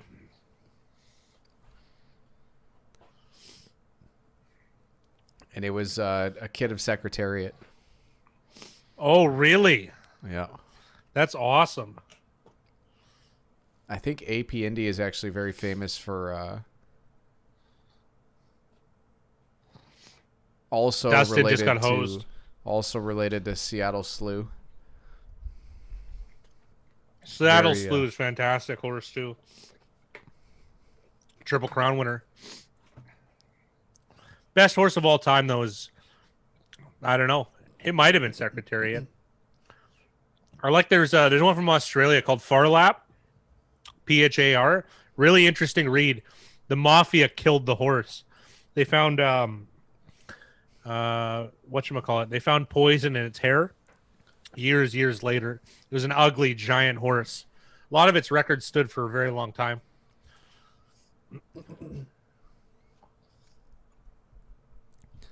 Oh, Jackson, that's once you open that wormhole, it's oh god, there's a lot. There's a lot of work you can do in race betting. The fat guy grew up betting horses. Like, how old were you when you bet your first horse? Seven. Yeah, the racetrack. My my great grandfather was a horse trainer, so my grandmother is big into horse racing. So it's something that's been in my family for a while too. Yeah, absolutely. We both have. That was a big way for me to. That's what started this, is I had to spend all this time at the track, and you got a $20 voucher. You could keep the $20, or you could gamble it. And the first few times you sit there for a couple hours being bored, but then eventually you get interested. You're a kid, right? And I wasn't a kid that was jumping around screaming. I was one that could get enchanted by games, and horse racing was a passion for many years. I haven't done it. I haven't bet horses in 10 years though.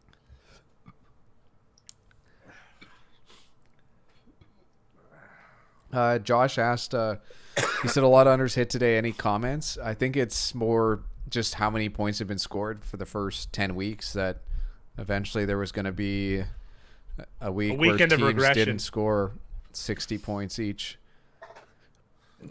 game. And it's probably inflated the OUs, because OUs used to be around 47 points, 48.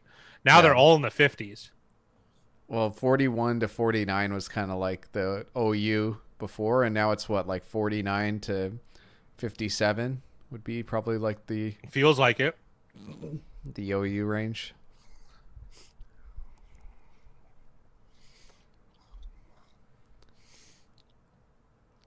Don, that's betting football's our thing, so you're in the right spot if you want to bet football.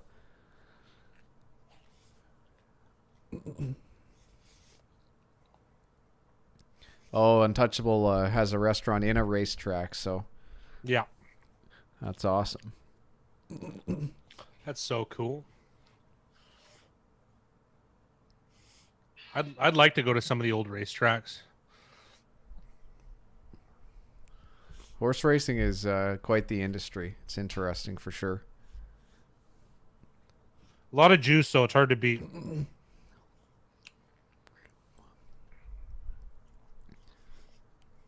I also, as a nice little tidbit, I also used to help produce a race betting show out of Vancouver for a couple years.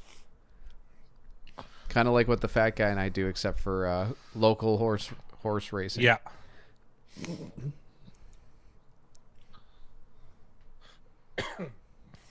From a really nice guy.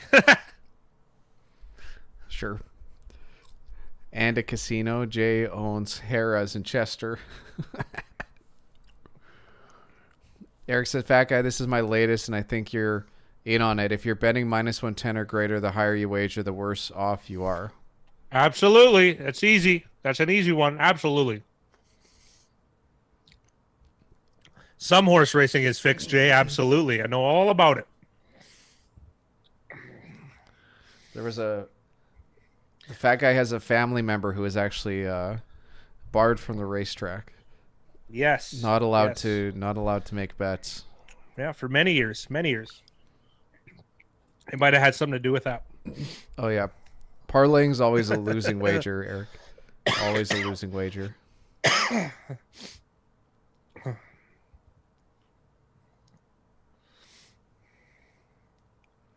Harrah's in Delco calls it Harrah's Philadelphia to make it sound more fancy. That's like the fat guy and I saying that we're from Vancouver. Yeah, yeah.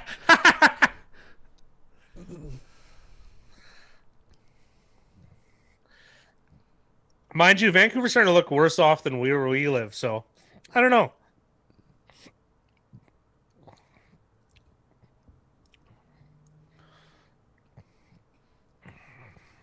I know Jake Jacobs said earlier that's 2 touchdowns for Derrick Henry, like 2 game-winning touchdowns. But didn't he have like 1 or 2 last year as well? I Off think the he had top more of than your that. head? He closed out lots of games. I'm trying to think of ones to win the game. I'm pretty sure he had a Jacksonville one last year.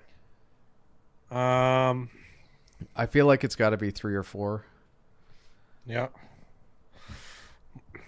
Mine's called White Rock, Mickey. It's only about 20,000, but it's connected to a place called Surrey, which is connected to Vancouver. They're all part of like the I guess they call it the Greater Vancouver or whatever. Yeah. So in the Lower whole thing, mainland. like Lower Mainland, yeah. So mine's the smallest one, which I like. So it's got higher taxes, but it's on the water. It's quite nice. Yeah, Surrey's the second biggest city in BC behind Vancouver. We grew up mostly in Surrey, which has really nice areas and really, really awful areas. By Canadian standards, though, not American.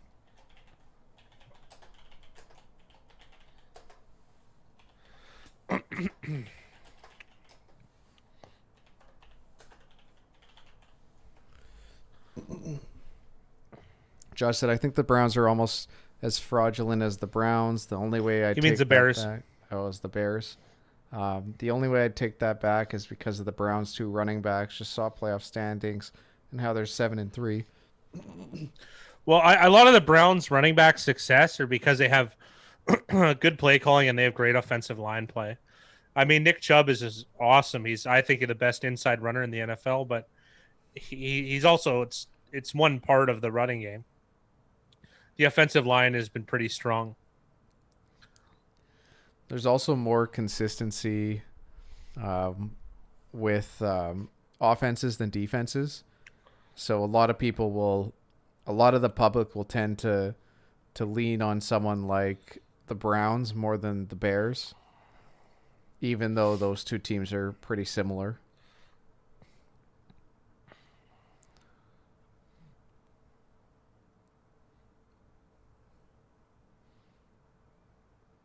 To make a living off of sports betting, you would need to have a very, very large bankroll, Dylan. So it's kind of one of those things that's impossible to just make a living off of sports betting, but it's a good way to make a return on investment if done properly.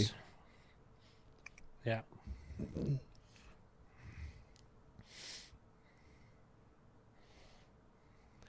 The Browns' offensive line was actually very, very strong a few years ago, and I can't remember exactly which. Well, they had Joe Thomas as well as Mitchell Schwartz. Mitchell Schwartz is one of the best right tackles. They had Alex Mack at center, one of the better centers in the league over the last 10 years. Joel Bitonio, who came in as a rookie. So those 4 guys were playing together at one point. I can't remember who the right guard was at that time. John Feliciano. Yeah, John Feliciano no. Was... No, it wasn't him. It was the other guy. Oh, no. Shoot, I'll figure it out. Keep talking.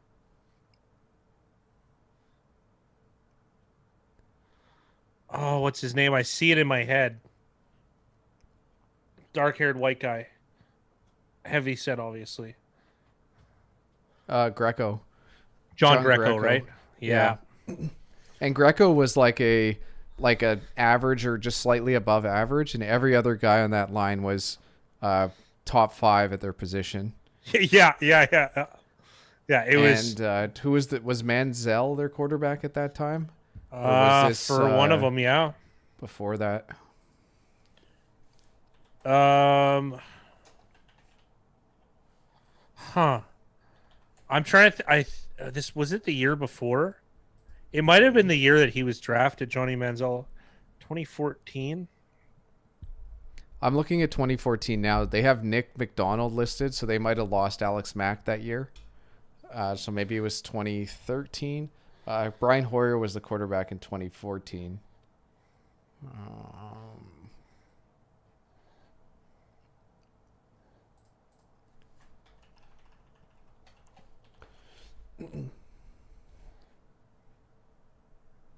So when they actually never had Mack and Batonio together. So in 2013, it was Joe Thomas, John Greco, Alex Mack, Sean Laval, and Mitchell Schwartz. So Sean Laval was definitely a weak point on that offensive line. So he wasn't a very good player. They got rid of him in 2013. In 2014, they drafted Batonio, but they lost Alex Mack at center. And Alex Mack, I believe, went to the Falcons. Like, I don't think he's moved away from the Falcons since then. No, he hasn't, I don't believe. And Alex Mack helped take the Falcons to Super Bowl as well with Kyle Shanahan. Yeah, he's been with the Falcons ever since. He was a really good player. They lost him. It was a weird way they lost him. He went to free agency, and then there was something called a transition tag. So you had to match any offer that, like, it wasn't a franchise tag, so you got to save a little bit of money on the player, but then you had to match any offer that another team made, and then the Jaguars screwed them over and made a big offer, and then the Browns ended up creating not necessarily cap trouble, but like an untenable contract, which eventually he got released from. I remember being so excited about this 2014 Browns roster, and a lot of that was because of their highly touted draft pick, Barkevious Mingo, who has turned into a serviceable player, but there was a lot of high expectations for him as an outside pass rusher, joining Paul Kruger at the time, who I think was their highly brought in free agent. Big free agent from Baltimore. Yeah. I never liked him, though. I didn't think he was strong. I liked him as a guy. I thought he was a good teammate. I didn't think he was a super strong player, though. As well as Tashawn Gibson, Joe Hayden, Buster Screen were all in the secondary. Was a good defense. Craig Robertson, and Carlos Dansby at inside linebacker. They brought in Desmond Bryant from the Raiders, who had maybe the funniest headshot of all time. Mugshot. Best. And then Atiba Rubin and Billy Wynn up front. Two good players. Well, serviceable players. We were enchanted. Rubin became better than Billy Wynn. All of those guys seem to find success on the Patriots, like at some point after. Mingo, I think Rubin and Billy Wynn at some point. And then that was the year that they drafted Manziel, but Hoyer played over Manziel, at least in the first game. 13 starts for Hoyer.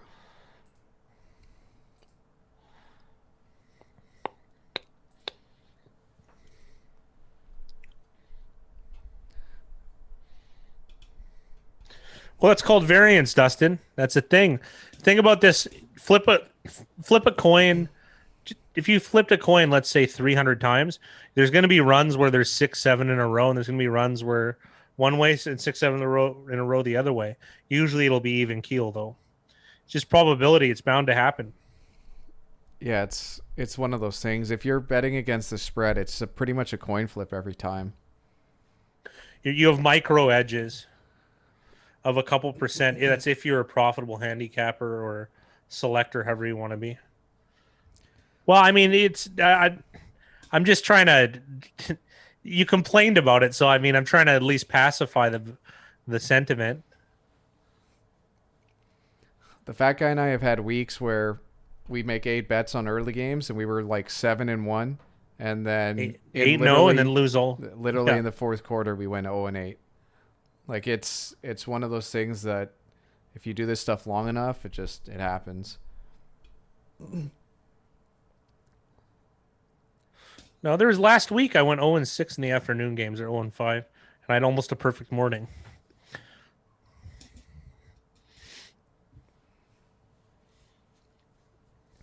And then, fat guy, what are your thoughts on live sports betting? I still have too much trepidation about it to consider it. Like I bet that there is value and there's things that I'm missing. I'm completely in agreement with that idea. However, however, we have so many projects that I feel is the least appetizing thing that I want, because I don't like doing stuff unless I know I have an advantage, and I can't say that I have an advantage. I can't say that I have an advantage in in-game sports betting.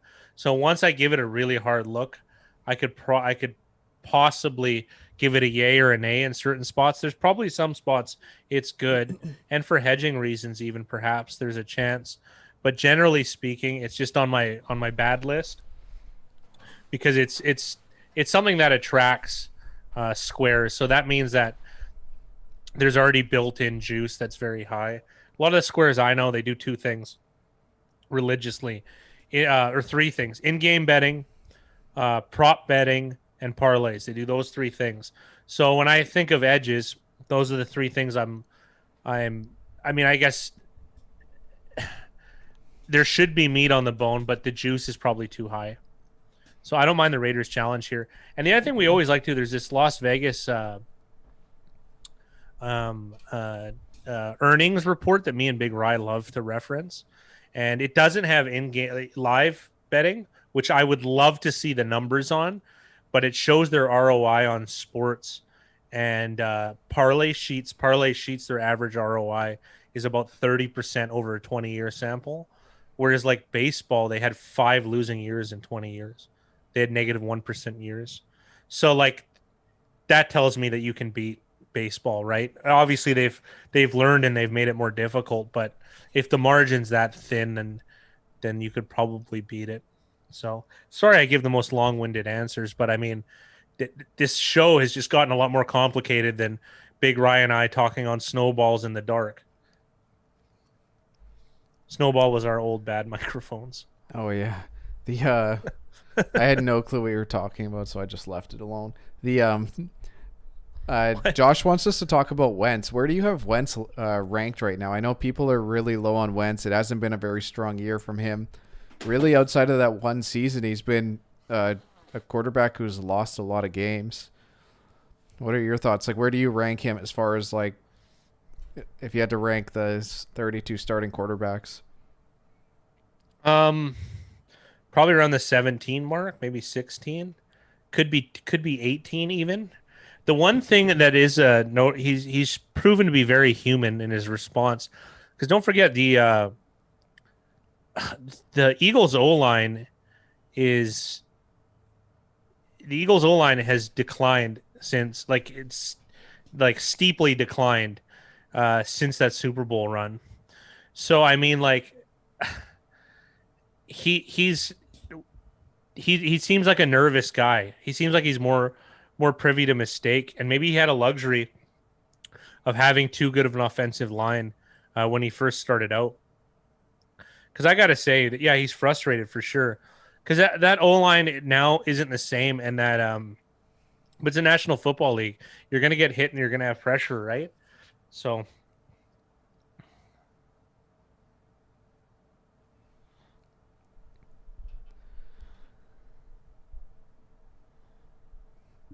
Philadelphia's the second worst.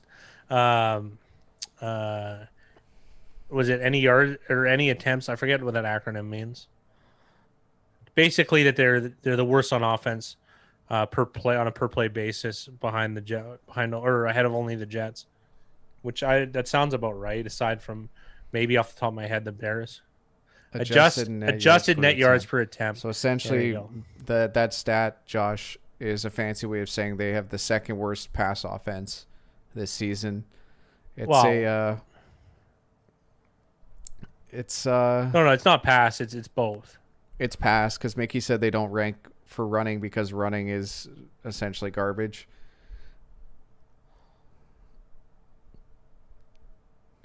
That's why it's per attempt. So they're just talking about passing plays. Oh yeah, because then the Bears would be worse. Though Bears have a worse rushing game than they do. But it's just funny to think that the Bears passing game is better than the Philly passing game. Josh Allen doesn't want a convoluted answer, which is all we are really capable of doing, which is funny. I'm gonna say yes. I would try and kick the tires on Jalen Hurts. And if neither of those two work and you have a high draft pick, draft a quarterback. It's never a bad idea. I've been kind of supporting Wentz throughout this season and saying that the offensive line needs to be better. And I'm sure there's probably some play calling things, but Wentz has been known to hold on to the ball a little bit longer than a lot of other players. And those are just two problems. Like, it's too easy for us to say, no, it's the O-line, no, it's him. Like, it's both. Both are playing bad. And they're hurting each other by holding on to the ball and obviously, not being as strong on their blocks as they were in the past.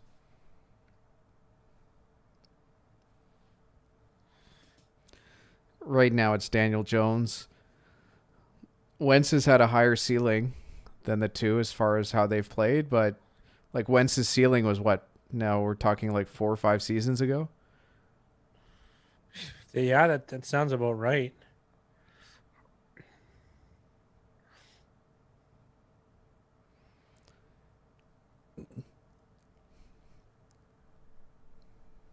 Who's the worst of the starting 32 quarterbacks? Wow. Well, right now, I guess we can go Finley for the Bengals. For the Bengals. Joe Flacco, Darnold has been bad. Yeah. Not Wentz. Get real. Wentz is down there though. Jake far Luton, as how they've played this year. Drew Lock. Jeez. Trubisky and Foles is down there. Trubisky and Foles is there, but they're not quite. I'll say Finley right now, but that's tentative. Joe Flacco is really close. Drew Lock was elite today. Drew Lock did enough to win for us. We're happy about it, Josh.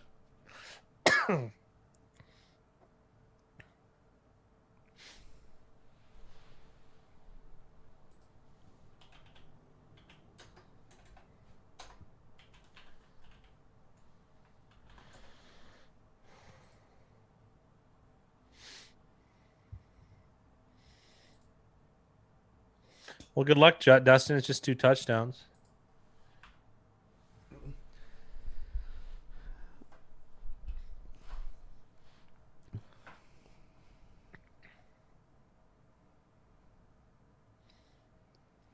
Bell making a play. So the bottom 10 starting quarterbacks are Baker Mayfield, Gardner Minshew, Joe Burrow, Cam Newton, Dwayne Haskins, Nick Foles, Daniel Jones, Drew Lock, Carson Wentz, and Sam Darnold is in last. As far as any A for, I'm sure, players that have played a certain amount of games.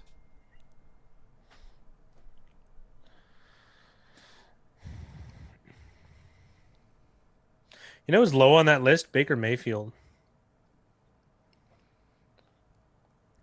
It hasn't been a strong year for him, considering how well that offense has run the ball and how well the offensive line has done. He is.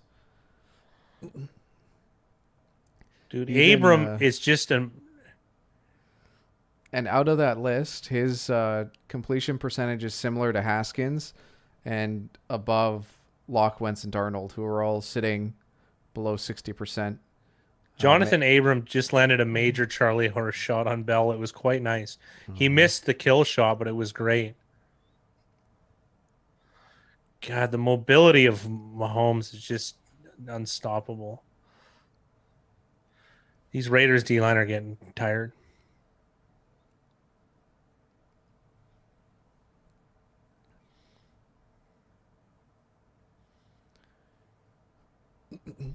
Some interesting NEA statistics is Derek Carr is 4th.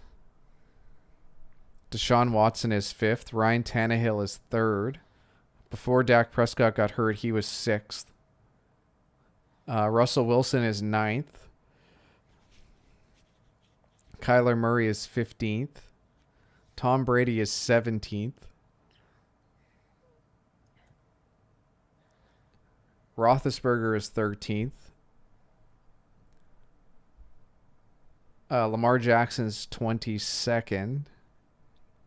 I think those are kind of the never most too soon interesting for ones.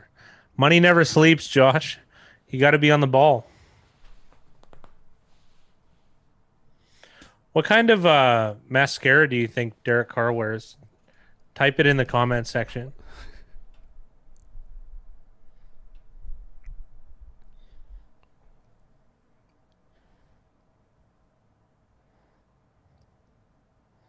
Cup up, bros. This is a long drive. Maybe it is Maybelline.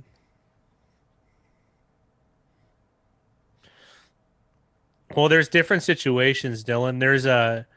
We have a direct chart we've created to settle those disputes, and sometimes the money line is a little bit more generous than the spread with the juice. So it's a higher variance, but overall more positive EV play, pending on bankroll restraints. Also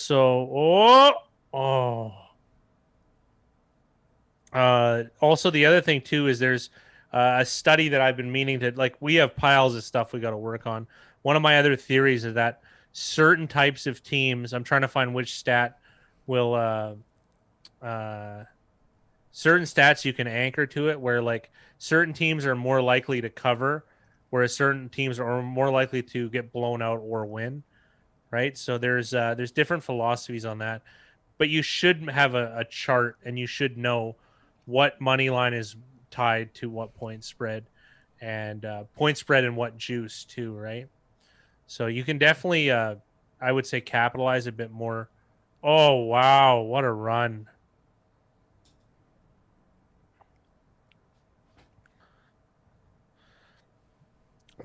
You should know what money line correlates to what spread.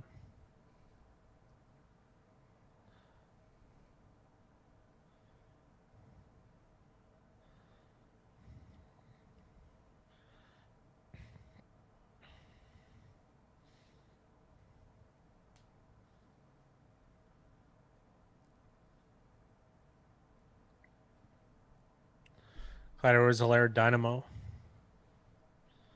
Dustin needs another TD. Dynamo, of course. One of the stalkers in fabled Arnold Schwarzenegger movie, The Running Man. We made our chart, Dylan. Dylan, if you want to do your own homework, you can go through, like, they have the scores of all the games. So what you'd want to do is, like, tally up all the scores, find out what the win difference is, and see how often a team wins by 7. How often does a team win by 6? How often does a team win by 5? And then compare that to the money line, because the money line is the money line. Like, that's calculated for you. Well, like, you correlate it between the spread. How often a 7-point team win too? Like, if a team's minus 150, then you know that it's 150 divided by 250. So whatever that percentage is that 60? I think it's 0.6.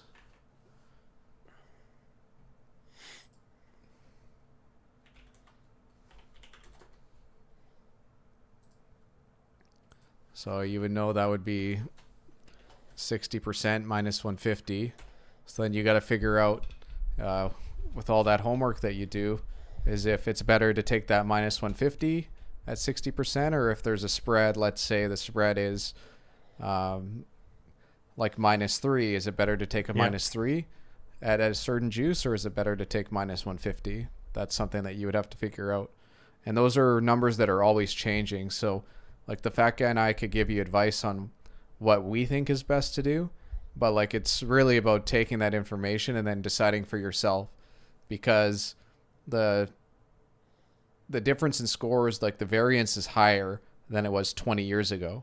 So is it worth using scores from 20 years ago to say that this spread should be at this point? It's one of those things that is consistently changing, and there is no right answer, because we don't know what's going to happen next. Like, we don't know what the trend will be for the next season or next year. So it's hard for us to say this is the definite truth. And well, it isn't a definite truth. It's there's a book called Sharper that highlights this, but they don't tell you how to do it. Again, you have to kind of navigate the math on your own, but it's called push frequencies. How often does it land on each number?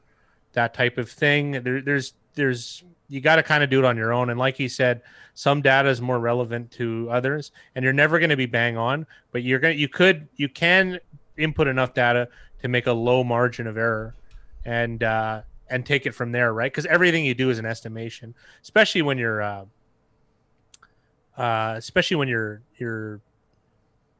like estimating your edge, for instance, when you're trying to use a type of betting system like Kelly Criterion.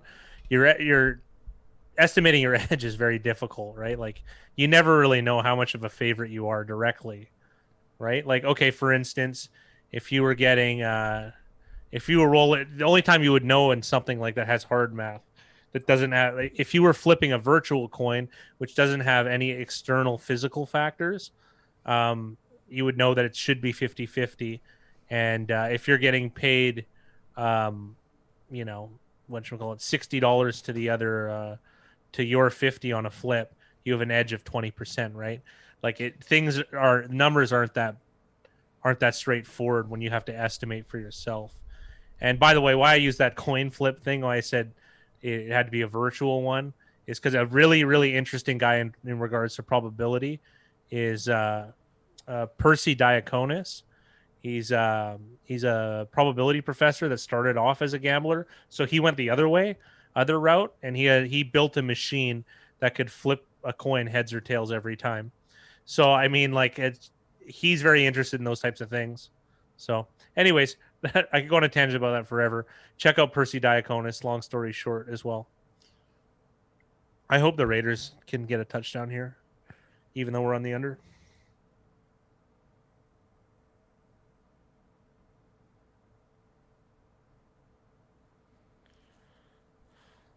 That's interesting, Corey. It's definitely something that we're going to be talking about with that opening line video that we put out after this.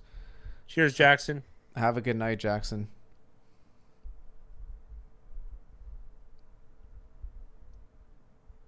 Yeah, sorry about the long-winded response, Dylan, but it's just we could lie to you and give you the short answer, but it's just never that easy. And you're talking about, like, every opportunity is going to be different. So there is a lot of homework that needs to go into to make the right decision every time. And to be honest, like, if you do put in that much research, you're looking at like micro edges of like half less a percent, than, a percent. Yeah, like 0.5% at best. Like, there's a reason the books put out the lines that they do, and usually there's not a lot of value either way. But if you strike at the right time, there can be.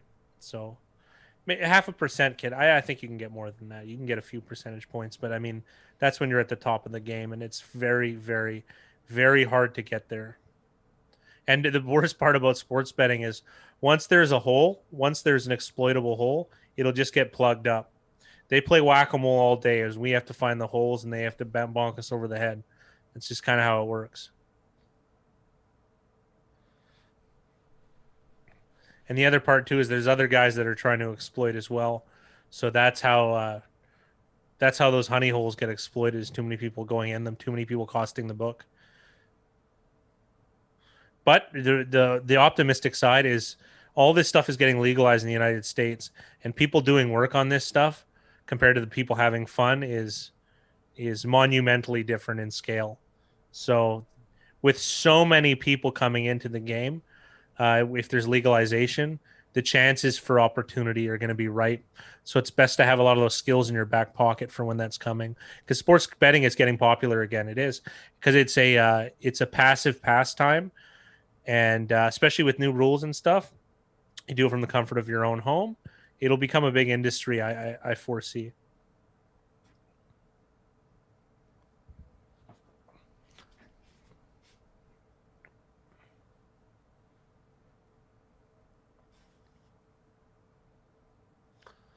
What a run by Jacobs. I'll be right back shortly, gentlemen.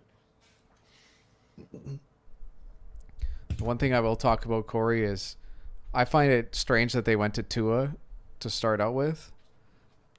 I thought Incognito was back, but if you're asking that, he might not be playing tonight. I don't think they should have went to Tua at all, but who knows? Like, what if they started Tua and he was playing awesome? Like, that's just a thing that they were willing to test out. It's been nice because they've been able to get by on defense, special teams, but like Fitzpatrick has been better than Tua this year, so I'm not surprised they switched back to him, trying to get that win. It's also like one of those things like this. I know it's not common in the NFL because NFL it's like you got your starting quarterback and that's it, but there's a tactic that coaches use in the NHL. It's kind of like a Kickstarter to put in your backup goalie or whoever the backup is that night if you're struggling. And that might have been what they just wanted. They just might have wanted that shot on the arm, and they thought Fitzpatrick bringing him in over Tua might have been that shot that could have got them back in that game.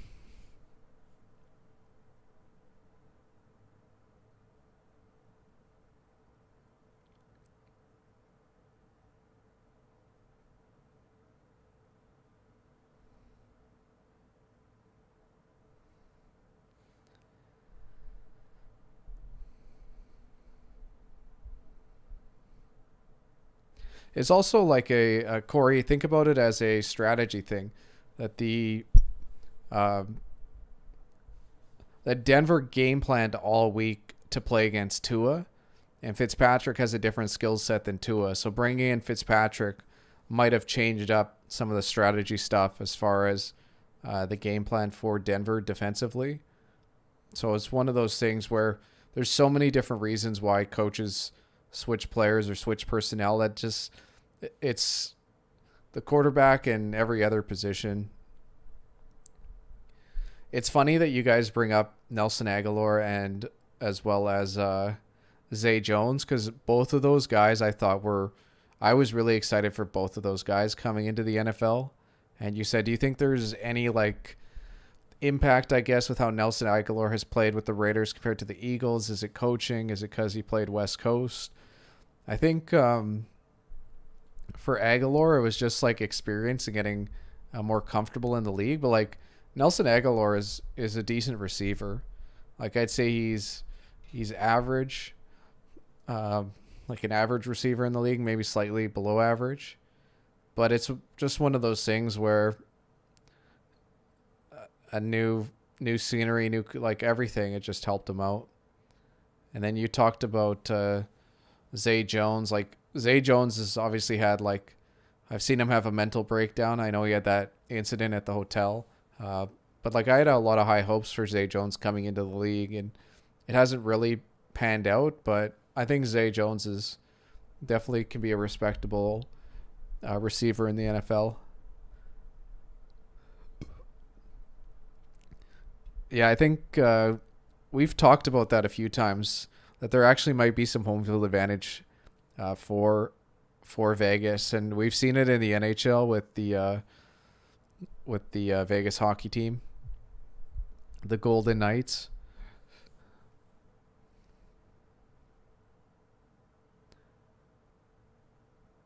Aguilar's played really well. It also can do with just chemistry. Like he just might have more chemistry with Derek Carr than he did with Carson Wentz.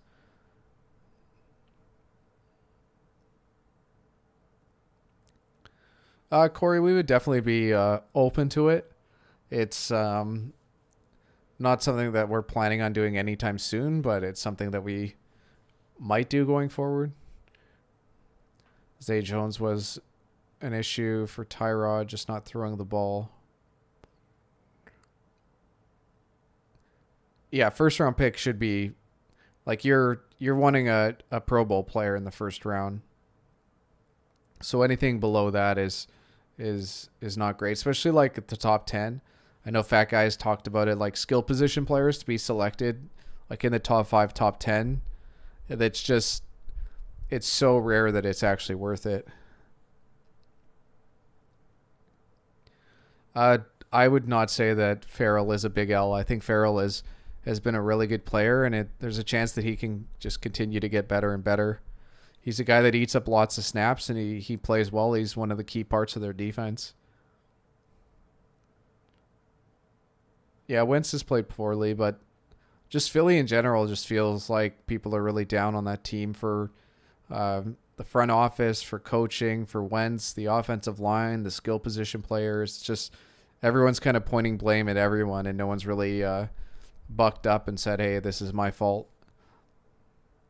The only person I've heard say that is Wentz. I think I heard Wentz be self-critical and said he needs to be better. Yeah, the OU's still in question. We're at what, 38 points right now? Yeah, Wentz does show how good Reich was. And Reich is doing well in Indy.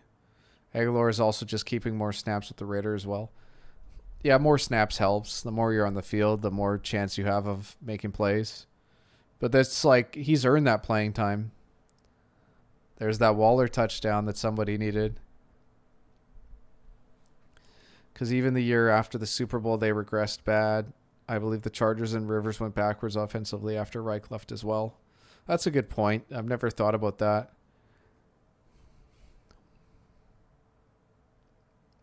Yeah, the stadium's awesome.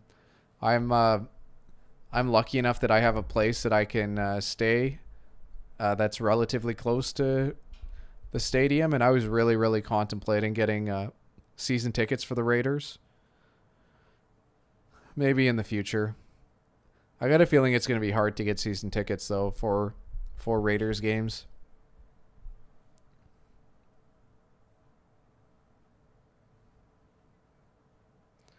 Dylan Clark for the Thursday game. We're going to talk about it in the opening line videos that the Fat Guy and I do for the membership. Otherwise, we're going to be chatting about it for the free show Tuesday morning. Raiders. 2 more touchdowns, says Don. Nelly said, great block. The thing is, Chiefs almost positive to answer. That's true, Josh. Manifested that check my comment above. Oh, hell yeah, Dylan. And the Raiders are up 3. It's looking good for a Raiders cover as of now. There's probably going to be 2, maybe 3 more possessions for each team. Well, the Chargers gave up a special teams play again today. I've seen that they are worse than the 2010 Chargers. Damn. No, Corey, I'm in Canada, but once in a while I travel down to Vegas. It's probably easier than trying to get a PS5. Yeah, I play PlayStation and I'm on there daily. I play with a lot of different people, like around the world, and not one person I play with has been managed to get their hands on PS5s. And I'm talking about people that are, daily players and play a lot of video games. So I don't know like what PlayStation's doing with these releases, because I don't know why they had to make it so hard to find them. This Chargers team on special teams is historically bad. I'd have to take your word for it. I don't actually know off the top of my head, but special teams is one of those things even the Fat Guy and I can kind of ignore at times. And for any good handicapper, like, you really do want to do your research on special teams, because it can make a huge difference. Yeah, every time a new console's released, it's super hard. It seems silly. It seems like a lot of people I know want to get it and they can't get their hands on it, and it's allowing a secondary market. Like, I think I could go on Amazon and order one. It comes like just before Christmas and you have to pay triple, quadruple the price. Doesn't make sense.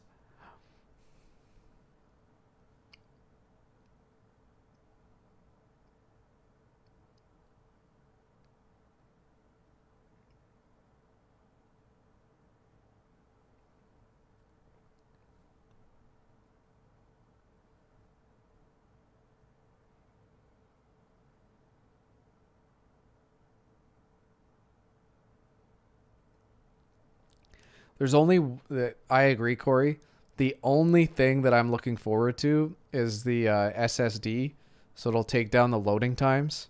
Because for me, the loading times right now are the thing that I hate the most. Just like, even with how the internet is and stuff, like, you just don't have to wait for things anymore. And for the game that I play right now, the loading times are so bad. Like, it's 20, 30 seconds to load in sometimes. And those 20, 30 seconds add up over a lifetime. So that's the only thing that I'm excited about. Otherwise, I could care less about the new console. Touchdown Raiders. Yep, Darren Waller with the touchdown. I think after what I just did, I'm going to get a gold jacket from the CPA.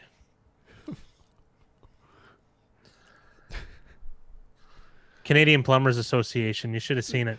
Yeah, I was going to have to search that or ask you. I don't know. I just made it up. I don't know what CPA is. I thought it had something to do with accounting.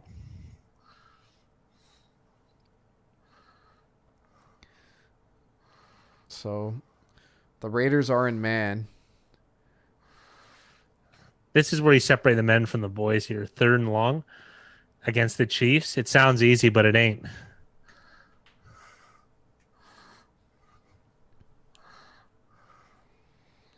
I would be excited to play if they bring out a new GTA game on the new consoles. I'd be excited. Oh, nerd. And I come back to nerd stuff. Jeez.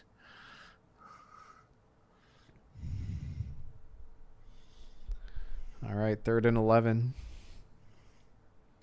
Pringle in motion. Oh, you. I hope it's a false start. I really hope it is.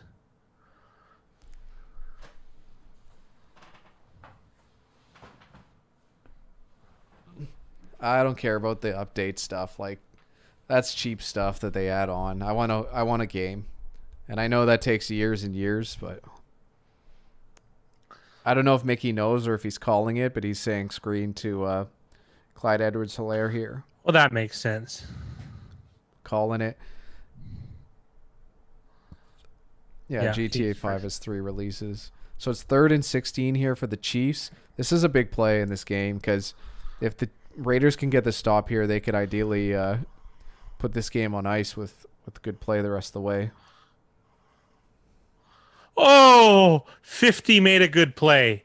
Oh, 50. Is that Morrow? It's so difficult. I'm pretty sure it's Josh Morrow. Oh, is that so difficult? He's looking like, oh, I didn't intercept that. No, man. No, you didn't need to intercept it. If I'm the NFL right now, if I'm a defensive coordinator in the NFL, I'm studying these Raiders to see what they're doing on defense because I feel like they've had more success than a lot of teams defensively against the Chiefs. Well, I mean, they're still giving up 21 here. It's not like a revelation or anything. Well, I don't think that the Raiders are a strong defense in whole, so for them to hold them to 21 as of now is, I think, impressive for the Raiders. That's fair. That's fair.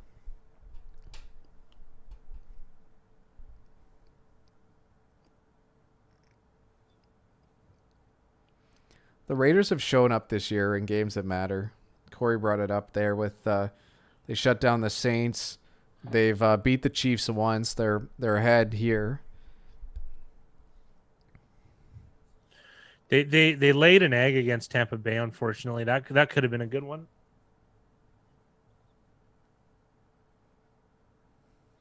Pat's game, they just got handily beat. It's one of those things.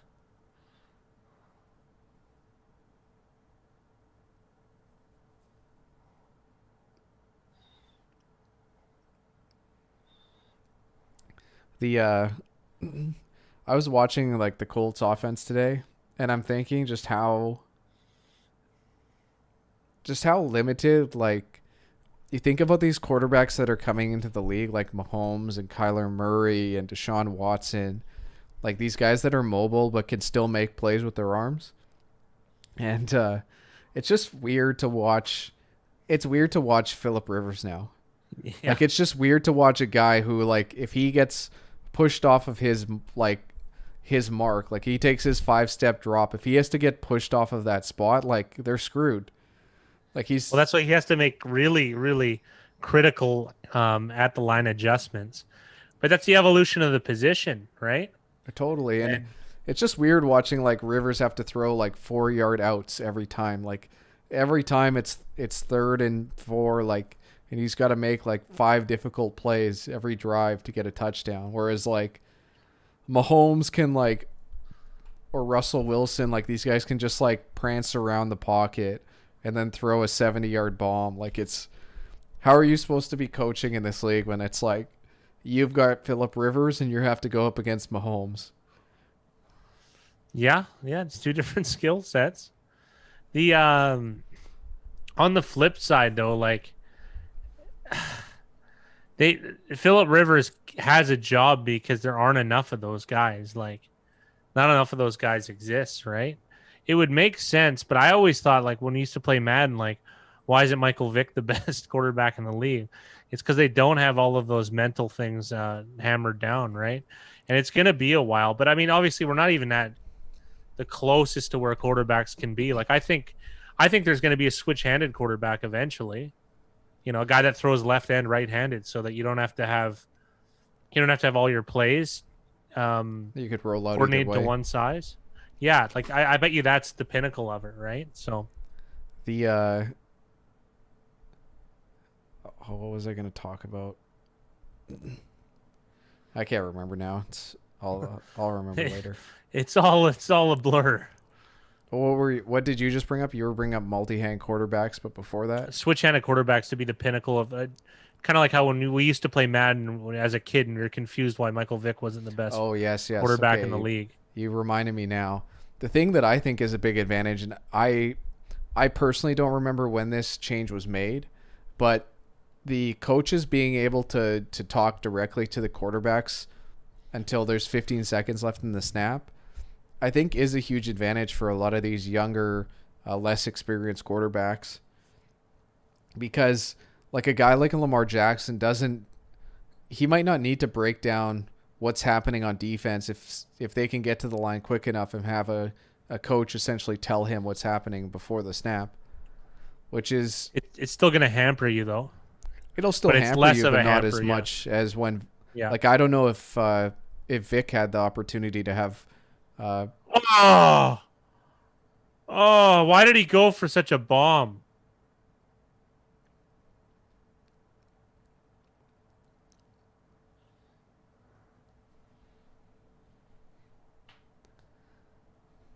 the what did the Saints do with Winston? I don't know. Like Taysom Hill might not.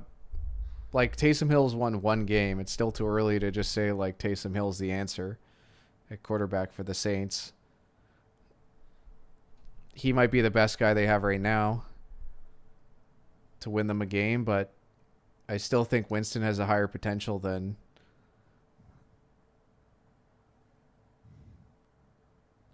Taysom Hill is essentially like a better version of Tim Tebow.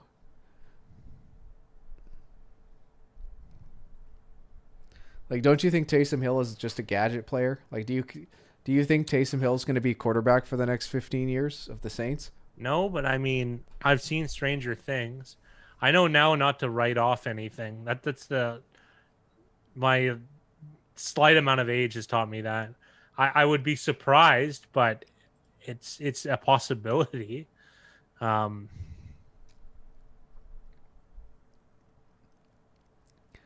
Corey, I think they draft. I don't. If I'm the Colts, I don't want Winston or Haskins.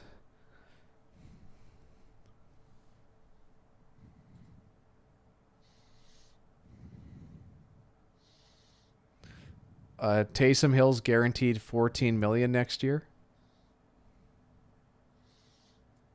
Wow, I didn't know that.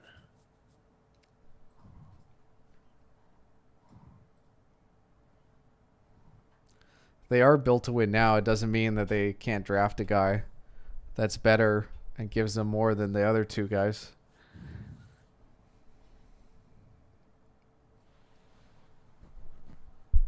I got to see this Taysom Hill contract.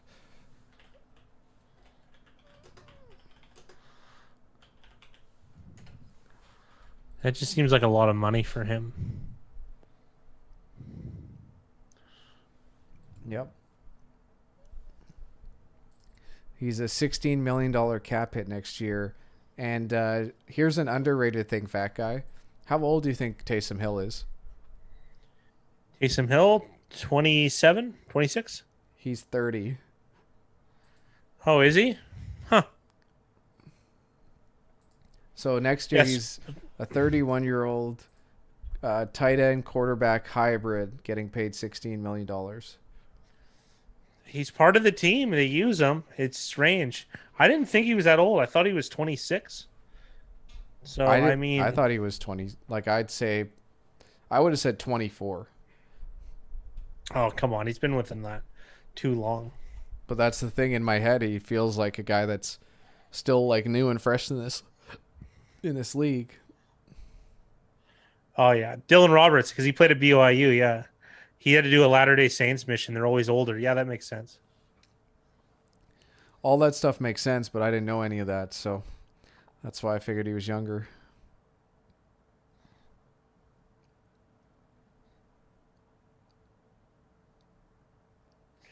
I've never been a soda guy. I only like Coke if there's rye in it. It sounds weird, but or rum, nice rum. But yeah, I barely drink and I don't drink soda. Just water and apple cider. I like apple cider. A lot of what I drink on here is water mixed with apple cider.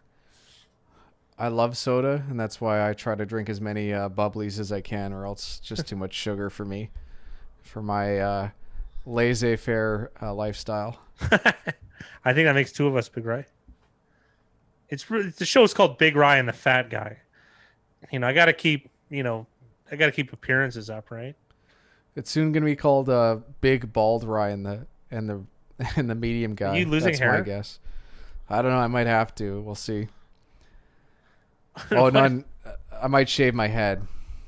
Oh, I'm not going bald. That's for sure. I was surprised at that. I don't have Croatian roots. I'll be fine. It's Czech roots. It's all the same.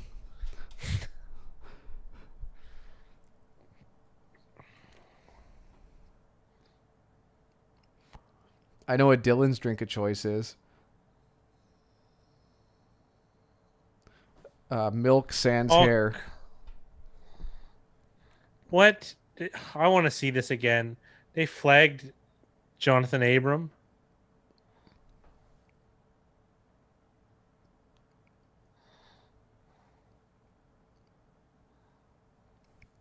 Big hair and the fat guy.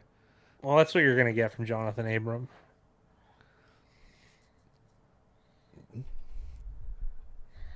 It's the first time someone's described me as flowing without mentioning Cooper Cup That's beforehand. a complete crock. They called that a late hit. Yep. He wasn't even out of bounds yet. It doesn't matter that he was stepping out of bounds. He wasn't out of bounds yet. Crosby. I love watching Crosby play. He just plays hard and he's smart.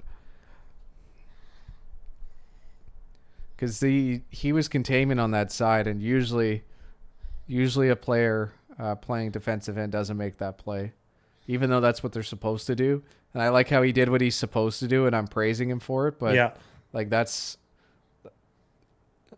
like, would you rather have Tyreek Hill get to the outside, or would you rather have to have him cut back in and play against linemen and Cut back in linebackers? and get popped by a big boy.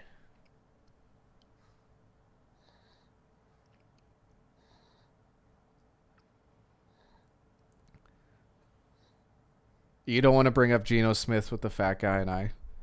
That's a guy that we bet against a lot and made a lot of money betting against. Yeah. Geno Smith to us is the lowest of low. There's so many rookies that you could bring in as even a 6th-round pick. Even a guy like Jake Luton. Jake Luton has been better than Geno Smith has in his career. And that's not saying much.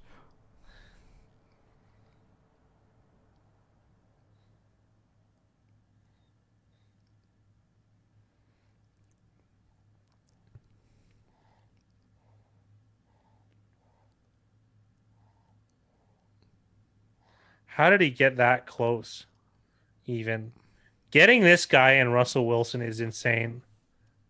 It's unreal. I can't believe he almost made that play. I didn't realize it was 3rd and 9. Dude, Abram ate up 2 blocks. 92 did a great job.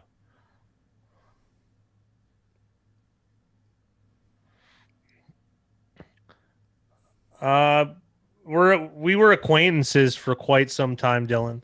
We grew up in different neighborhoods, but we knew of each other. And then I don't know. I was into this a little bit before he was, but Big Rye was always a big sports fan, and he was interested in something more. And then he knew that I gambled on sports, and he was interested. And he didn't believe a lot of what I said in the beginning. And then I just showed him my work and what I believed in, and then we learned a lot together. So yeah, but that was so many years ago that, like, I don't know. There's a lot of stuff Big Rye is way more proficient than I am. So a lot of the ideas come from me. All the application comes through him.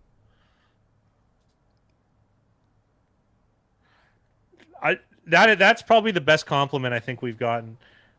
We weren't even intending to do this. We had a different business plan. We had built a more or less a gambling simulator for football, and we had this big dreams of selling it, and we were just way in over our heads. We lost a lot of money trying to set that up. But what we lost in money, we gained in experience and understanding, and that's where this is all came from. And it's a journey, and we do have stuff behind the scenes that we want to slowly. Oh no, we do have stuff behind the scenes we slowly want to unfurl and find a way to market, but we wanted to build a community first, and then I think we've been successful in doing that. There's so much. These live streams have become highlights of my week, and the Discord channel is fantastic. You know, we're not trying to like gouge you guys for money, but you have to charge something for it, right? And what that small pay barrier has done has actually made the group more exclusive. So, no, just more like an advanced Excel spreadsheet, but not Excel. Like it's a way for us to take your opinions and make you guys better handicappers than you would have been without using it.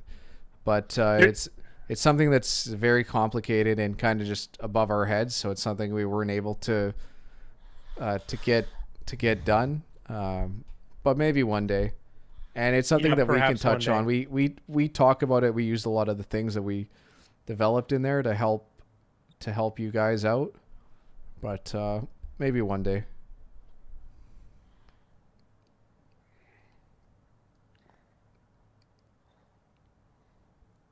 Oh, totally, Corey.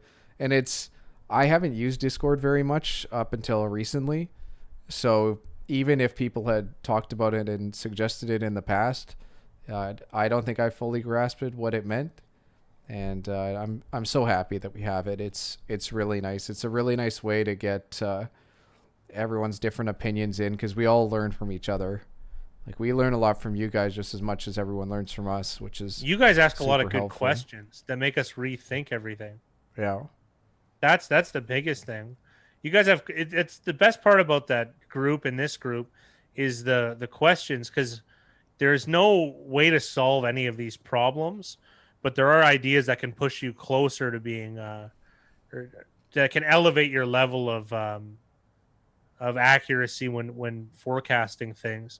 And a lot of the questions that you guys pose have made us rethink a lot of stuff too, because we're learning. It's like we said, it's an impossible thing to answer. You know, we're trying to be 5% better than the market. That's it. Yeah.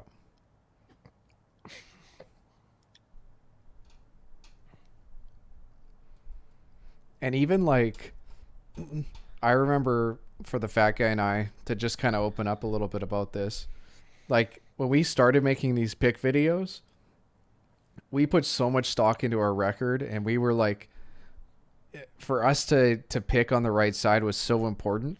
And I think now it's not so much about us picking the right side, but teaching people like when to pick sides and when to do things the right way. Because like you can pick right 55% of the time, but if you're not treating the bankroll properly, if you're getting every line at minus 120, like you're still losing. So it doesn't even matter if you're picking the right side. So it's way less important about which side we pick. And like people can come in here, they can pick the Chiefs, they can pick the over, they can pick stuff that we haven't picked. It doesn't matter. Like a result is at the end of the day, but it's really about the decision that you make before. Yeah, it's exactly what he said, and we're trying to. The one problem is the approach we've taken is probably not the most satisfying. Everything's long-winded and complicated, especially when I'm explaining. I'm not the best communicator, but we're trying to help people with a good foundational base, because we hate touts. It's what we don't want to be.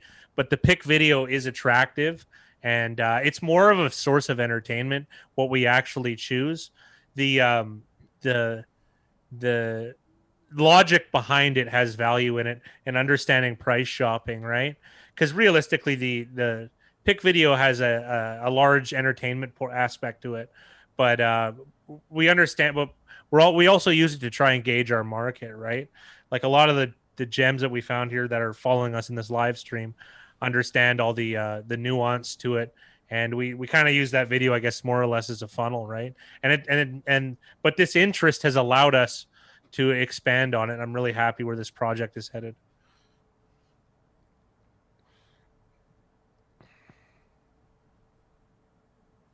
Richie Incognito is one of those guys where he's not going to make the Hall of Fame, but when they do like NFL film stuff, like he's going to be one of those guys that people bring up and go, Richie Incognito, he was one tough mother.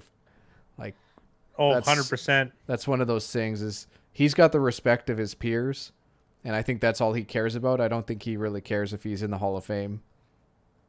He would have held himself like Larry Fitzgerald is a guy who's how he acts is trying to get into the Hall of Fame. Oh my, 26 hit the ball and it hit his hand. It hit Hill's hand. God, these Raiders are playing hard defense, and just some amazing plays have been they've been the victim of almost. Holy. I'm not saying that other teams don't play tough on defense, but this feels like watching like a March Madness game compared to watching like an NBA game. Yeah.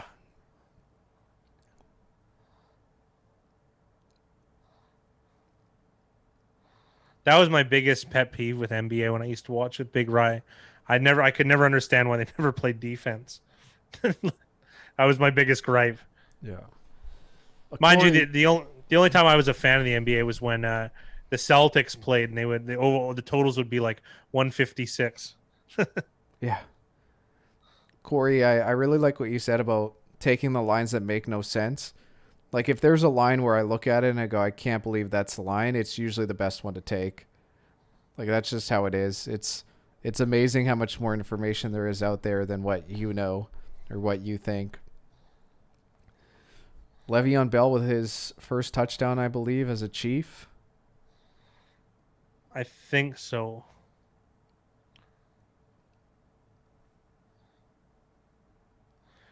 I gotta say though, the Chiefs have laid it out in this game. Dustin H is gonna get his over here, assuming the path's good.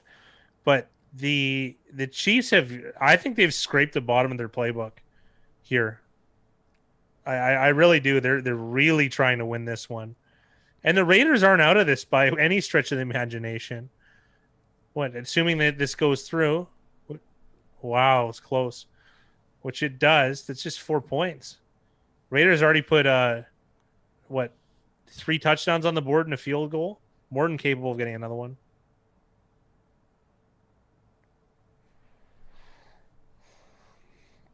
I love it when two teams don't like each other. It's the best stuff. I miss the old days and they're not even old. I miss the mid 2000s Steelers and Ravens. I wasn't a fan of either team, but they're the best games. Pastor Peterman.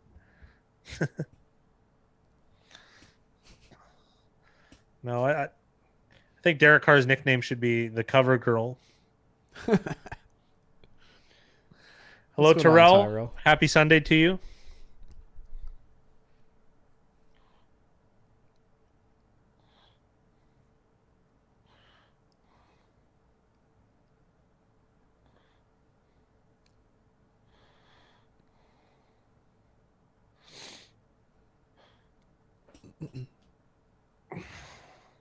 Derek Carr does look like the Undertaker.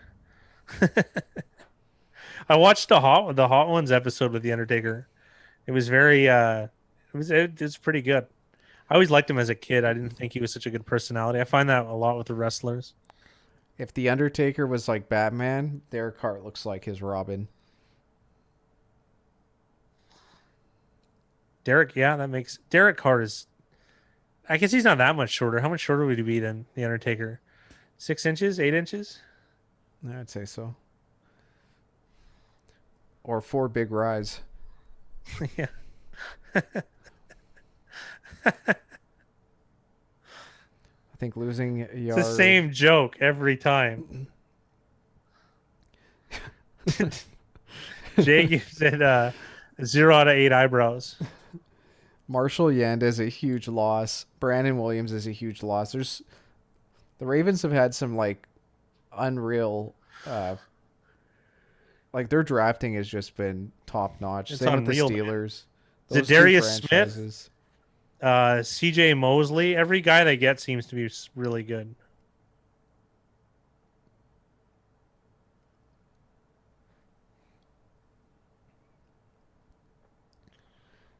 Yeah, the Titans doesn't look so hot bringing in Clowney and Beasley.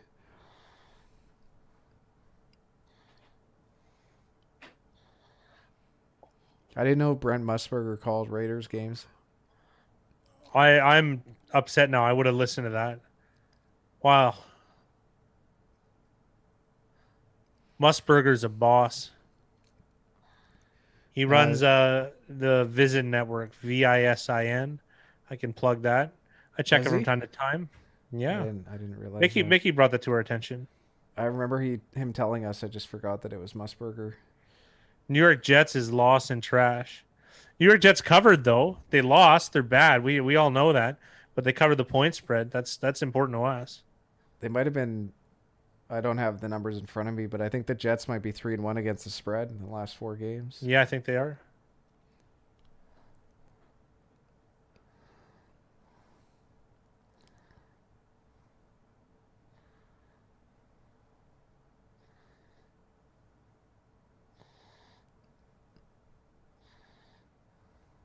I have an interesting theory, Eric, when it comes to live betting because I've seen it with a few teams, and I feel like the first possession for each team is not a good indicator on win probability and how the rest of the game will go.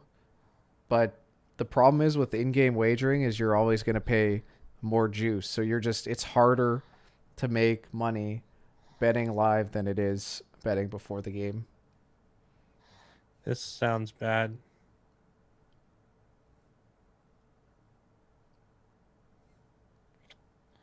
Man. Oh, the Steelers covered, Eric. Big time. Yeah, Steelers were 10.5-point favorites on the road, and they ended up covering. What was the final score? Like 27, 28 6 or something 3? like that? They won by like 20 or so.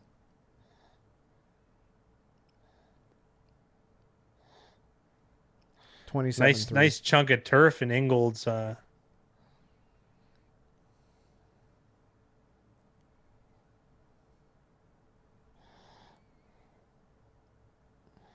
It was a very profitable day, Eric. I know the fat guy and I went 6-1 on bets. Yeah. Oh, he could have kept going. Oh no. Oh, I think it's a hit on the quarterback. See you, Terrell. Have a good evening.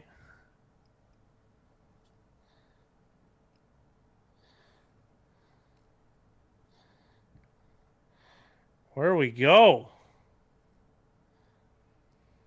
Yeah, we'll see, Corey. Well, fat guy and I are going to talk about that Thursday opening line for the members only video.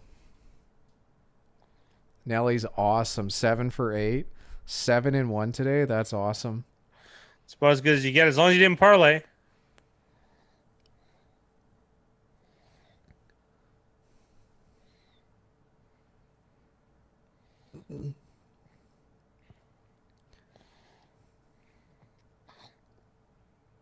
Ruggs doing his best Tyreek Hill on that. I feel like the Raiders could do a better job uh, getting Ruggs into the offense, but c'est la vie. Well, he's been the least productive of the first round receivers. Maybe Jalen Rieger. Let's think of all the other guys that have done very well, right? Like Jerry Judy's having a decent season. CeeDee Lamb as well. Brandon Ayuk is having a good season. Justin Jefferson, perhaps the best season out of all of them. First round, 33rd overall pick, T. Higgins. Great season for the Bengals. Ruggs now, as we say, that 2 plays in a row. That should have been a flag, I think. I thought that was a really good tackle. I do, but he slammed him after. It's not consistent with what else has been called.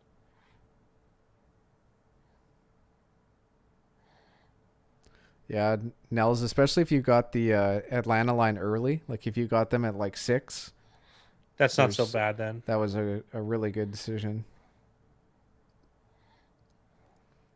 It's really hard to measure what the public is doing when you're live betting, Eric. So that's the one thing I'd say. And also, too, it could be the public. Sorry, in-game wagering could be a carnival game where there's just no right play. You know what I mean?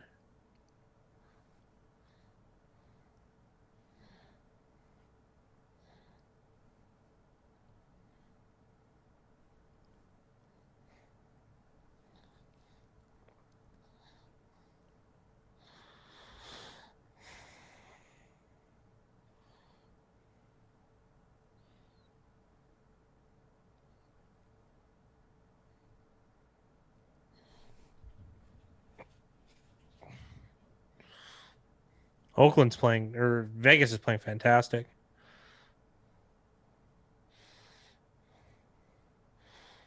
That was offside, I think.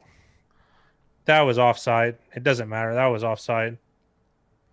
The Eric, you do bring up a good point though. Like there are teams that you might be able to find tendencies on, so there is opportunity, but in general, it's just harder to make money. You have to be right more than you have to be wrong on in-game wagering. So there are opportunities, and so if you do enough research and you find something, like you might have something for a little while that you can run with.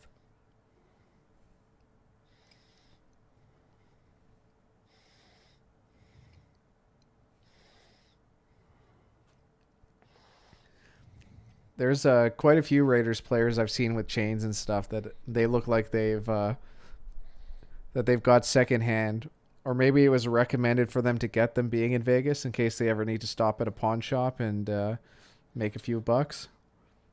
That's the reason that pimps wore lots of gold and stuff like that, was because when you get arrested, a bail bondsman can use that as collateral, because they wouldn't confiscate jewelry on you. Interesting. Then I might have a distant relative then that was in the pimp game.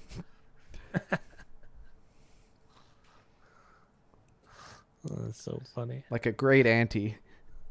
2nd and 10. Oh, yeah. Oh, I couldn't see downfield. I thought he had somebody. They brought the house. I don't know where the hot read was.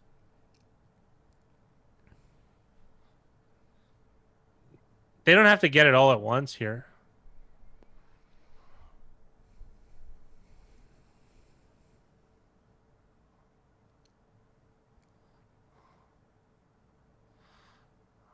Oh, they didn't throw the flag for grounding. They got away with one.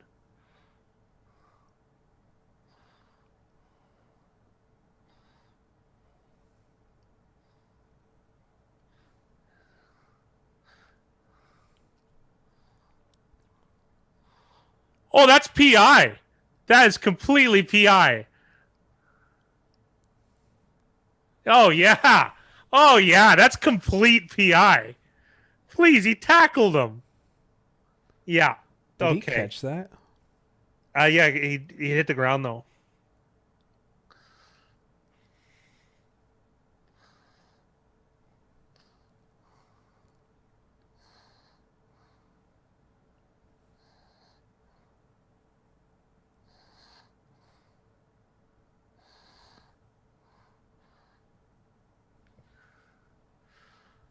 He made that catch and it hit the ground though. That was awesome.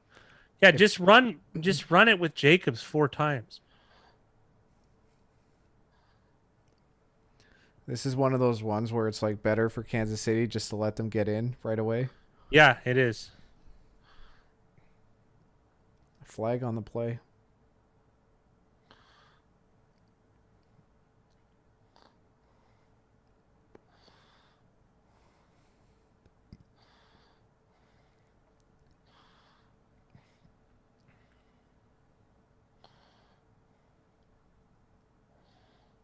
What is going on?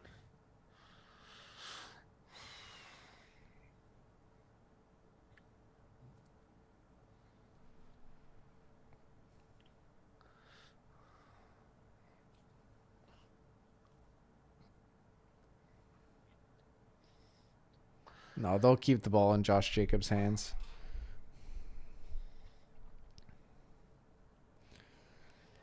This is one of those things where if they get stopped like 4 times in a row, like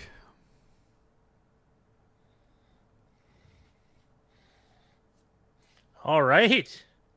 All right.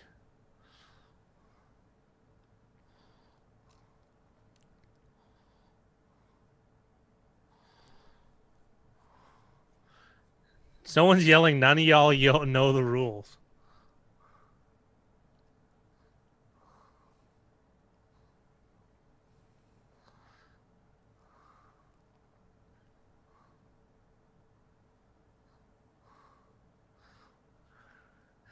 So how close can you move that ball?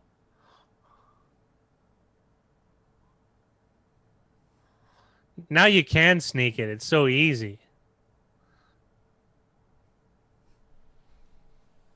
False start. Oh. I personally would like a fullback dive with Trent Brown. Yeah. What's wrong with that? I don't think he has the. I could see a Max Crosby. He's got a little bit, or a Cleveland Farrell if he was playing. I need under. No one's kicking a field goal. We have the under too. It's just not looking good.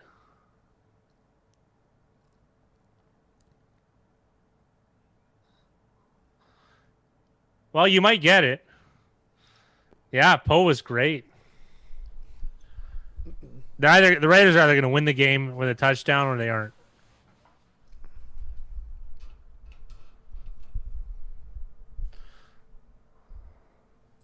I don't mind them, Corey Andy. That fault when you're at the 1 yard line and you have a procedure penalty, especially Jason Witten.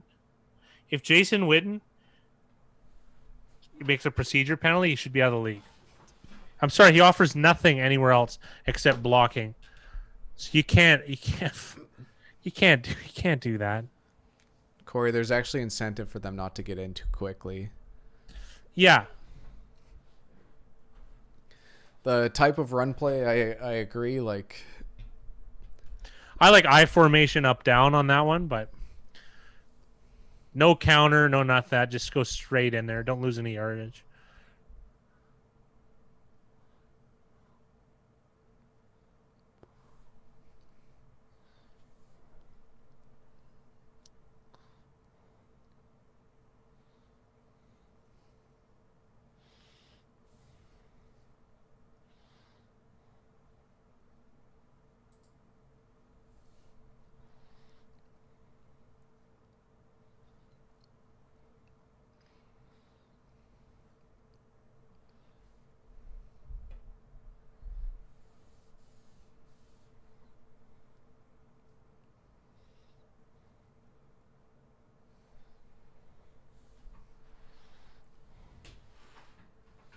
Corey definitely wants Nathan Peterman in this game.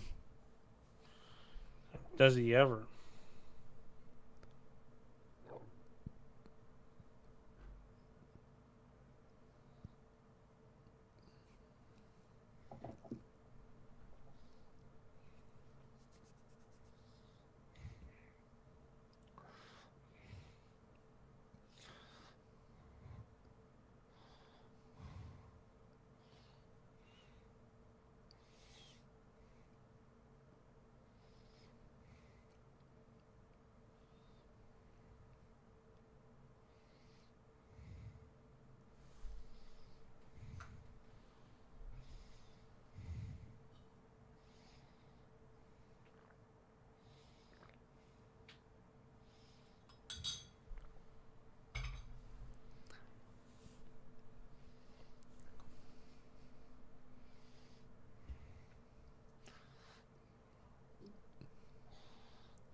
What a play. Waller after the catch has got to be something. I think they got a bad spot here.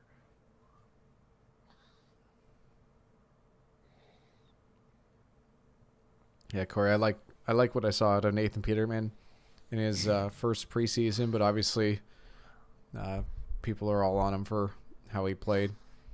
Well, the Chargers game were like 3 tip balls. It wasn't all him. Yeah, he was brutal, but like the guy, he caught a really bad rap for like Philip what's his name? Who's it? The fullback DeMarco hitting his stone hands and flying up in the air.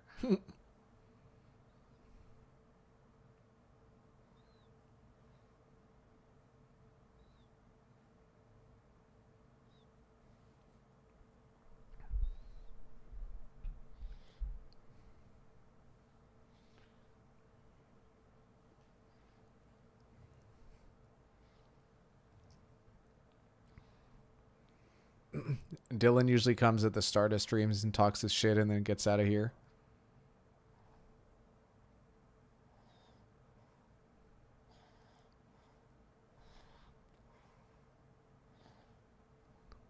He got it. He got it. Jason Witten of all people.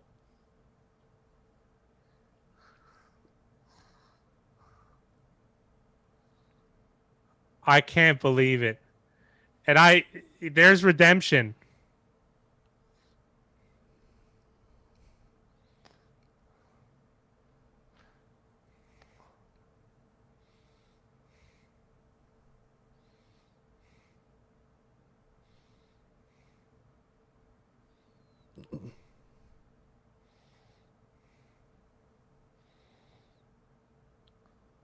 Oh, that's a touchdown. Well, it worked, Corey Andy. Not my style either.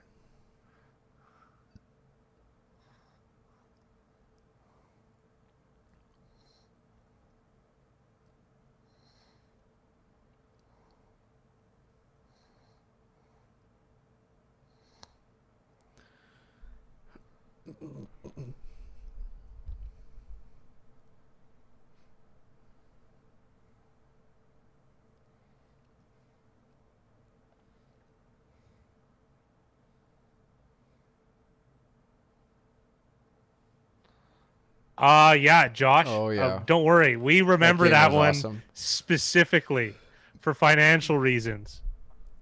That was one of our Well, it was a larger big bets. bet. Yeah. And we were on the Raiders, and we were very, very happy. That game was wild. The ending to Yeah. that game was wild.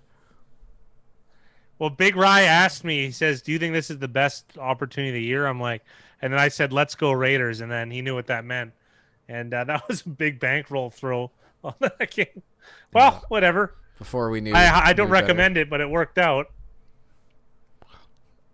Luckily for the Fat Guy and I, we've been on the right side of a lot of those. A lot of those. Which We has wouldn't worked be out here on for these us. streams if we weren't on the right side of a lot of those. Yeah, We'd have true. a lot different of a story.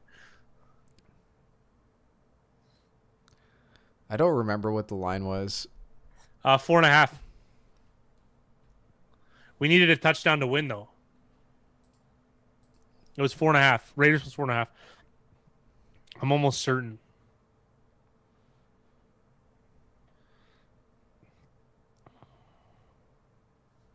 Nice, Eddie. We had very similar days. It was a very Very good day. similar. Very profitable day. We booked a small loss on this game, but that's no big deal. I'm just enjoying this game, if anything. Yeah. I needed Denver. I needed Denver, and for the first time in a while, they came through. This game isn't over. This game's going to be a win for us, because I've got the Raiders at plus 111 on at plus 7. Oh, I didn't know you did that. Yeah. Oh, all right. So lose on the under because obviously the overhead's hit, Yep. and make on the plus 111.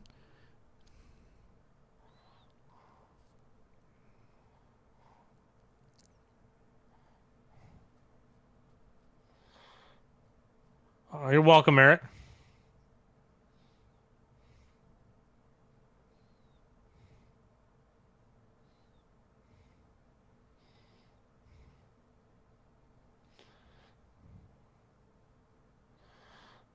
Oh, nice, Eddie. I don't mind that at all.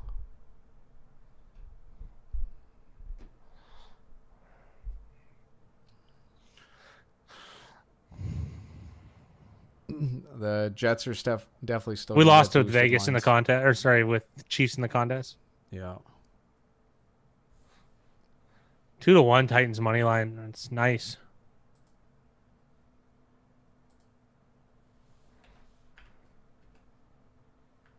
Technically, the Chiefs could go to overtime, kick a field goal, and then get a pick six and cover. Technically.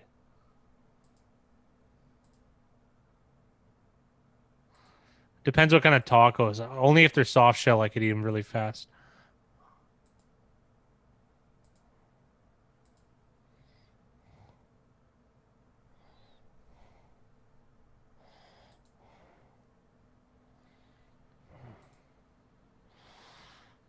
Chiefs are driving, of course.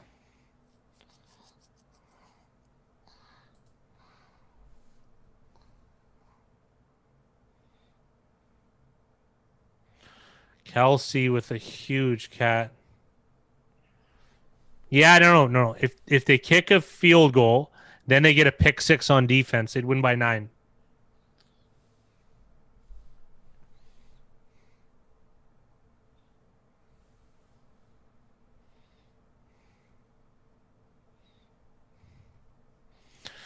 No, regular. Yeah, it's the only It's never happened, but it's possible.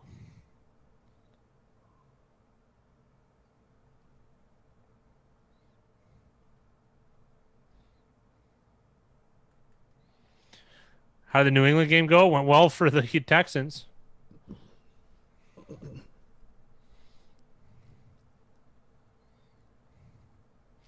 I think Undertaker did retire today. He was alluding to it too. Good for him. He'll come back when he needs his next paycheck. If Ric Flair's still wrestling, I'm sure the Undertaker will lace up the boots.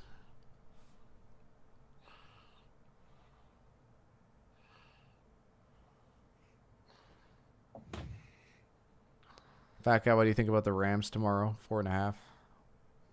I don't mind them at all. I don't think it's a big play or anything, but oh no. Oh my. It ain't over, Dylan. There's 28 seconds left. I like how the defense can't stop. Can't stop.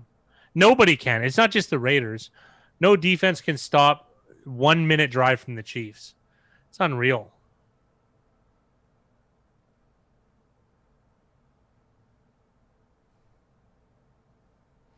I thought it was interesting what the defensive line did because everybody crashed down, and like Mahomes just had free run to do whatever he wanted.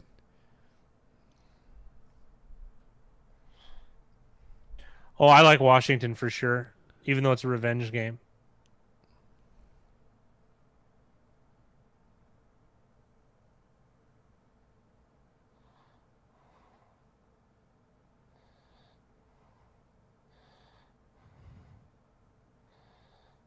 Well, they got a Kyler Murray can get a Hail Mary than anyone can.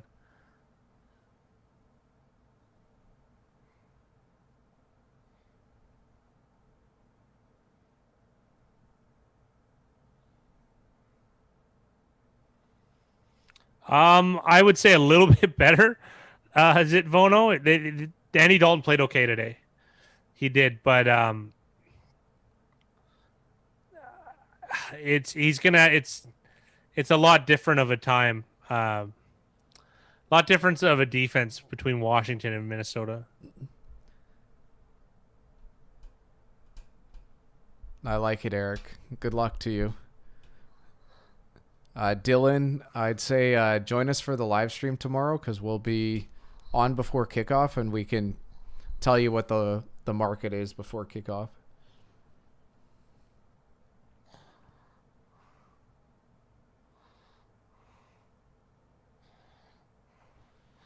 Oh, they got a timeout. This is interesting. Henry Ruggs, if there was a time for you to be active, this is it. Yeah, we'll be live streaming Monday Night Football.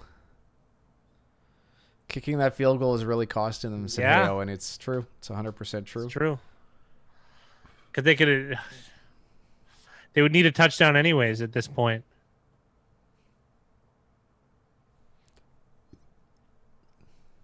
Sammy Davis.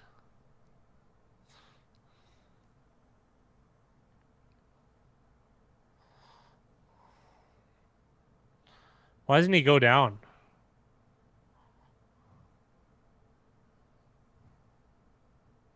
Have a good night, Josh.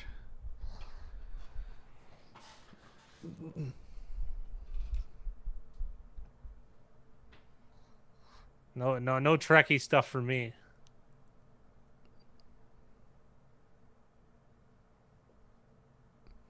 Almost the pick six for Fat Guy. Yeah. I hate when they return it. I'm like, what are you doing? Just go down. Well, Mahomes is yelling it. He goes, yes, and then he's yelling, go down, go down.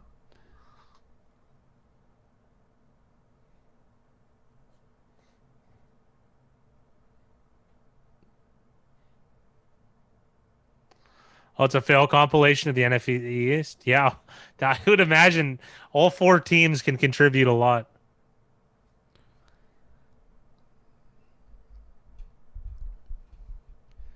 What do you guys think is the etiquette on this? Do you think teams should take timeouts once victory formation is gone? Make them snap this twice?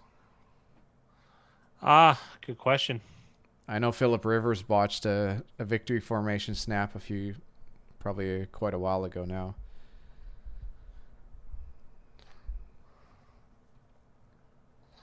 Oh, yeah. Is it Von? It was like a 40-yard fumble. I can't remember who that was. Was it the Giants? I can't remember, but that's a finish in this game. Kansas City wins. The Vegas Raiders cover. The over hits. And Fat Guy, for you and I, we're going to be recording the opening line video. So if you guys want to check that out, remember to subscribe and join us as members. It's $5 Canadian per month, just a couple of bucks to help us out and to get very valuable information as far as opening lines. And today was excellent for us. We went 7-1 against the spread in bets.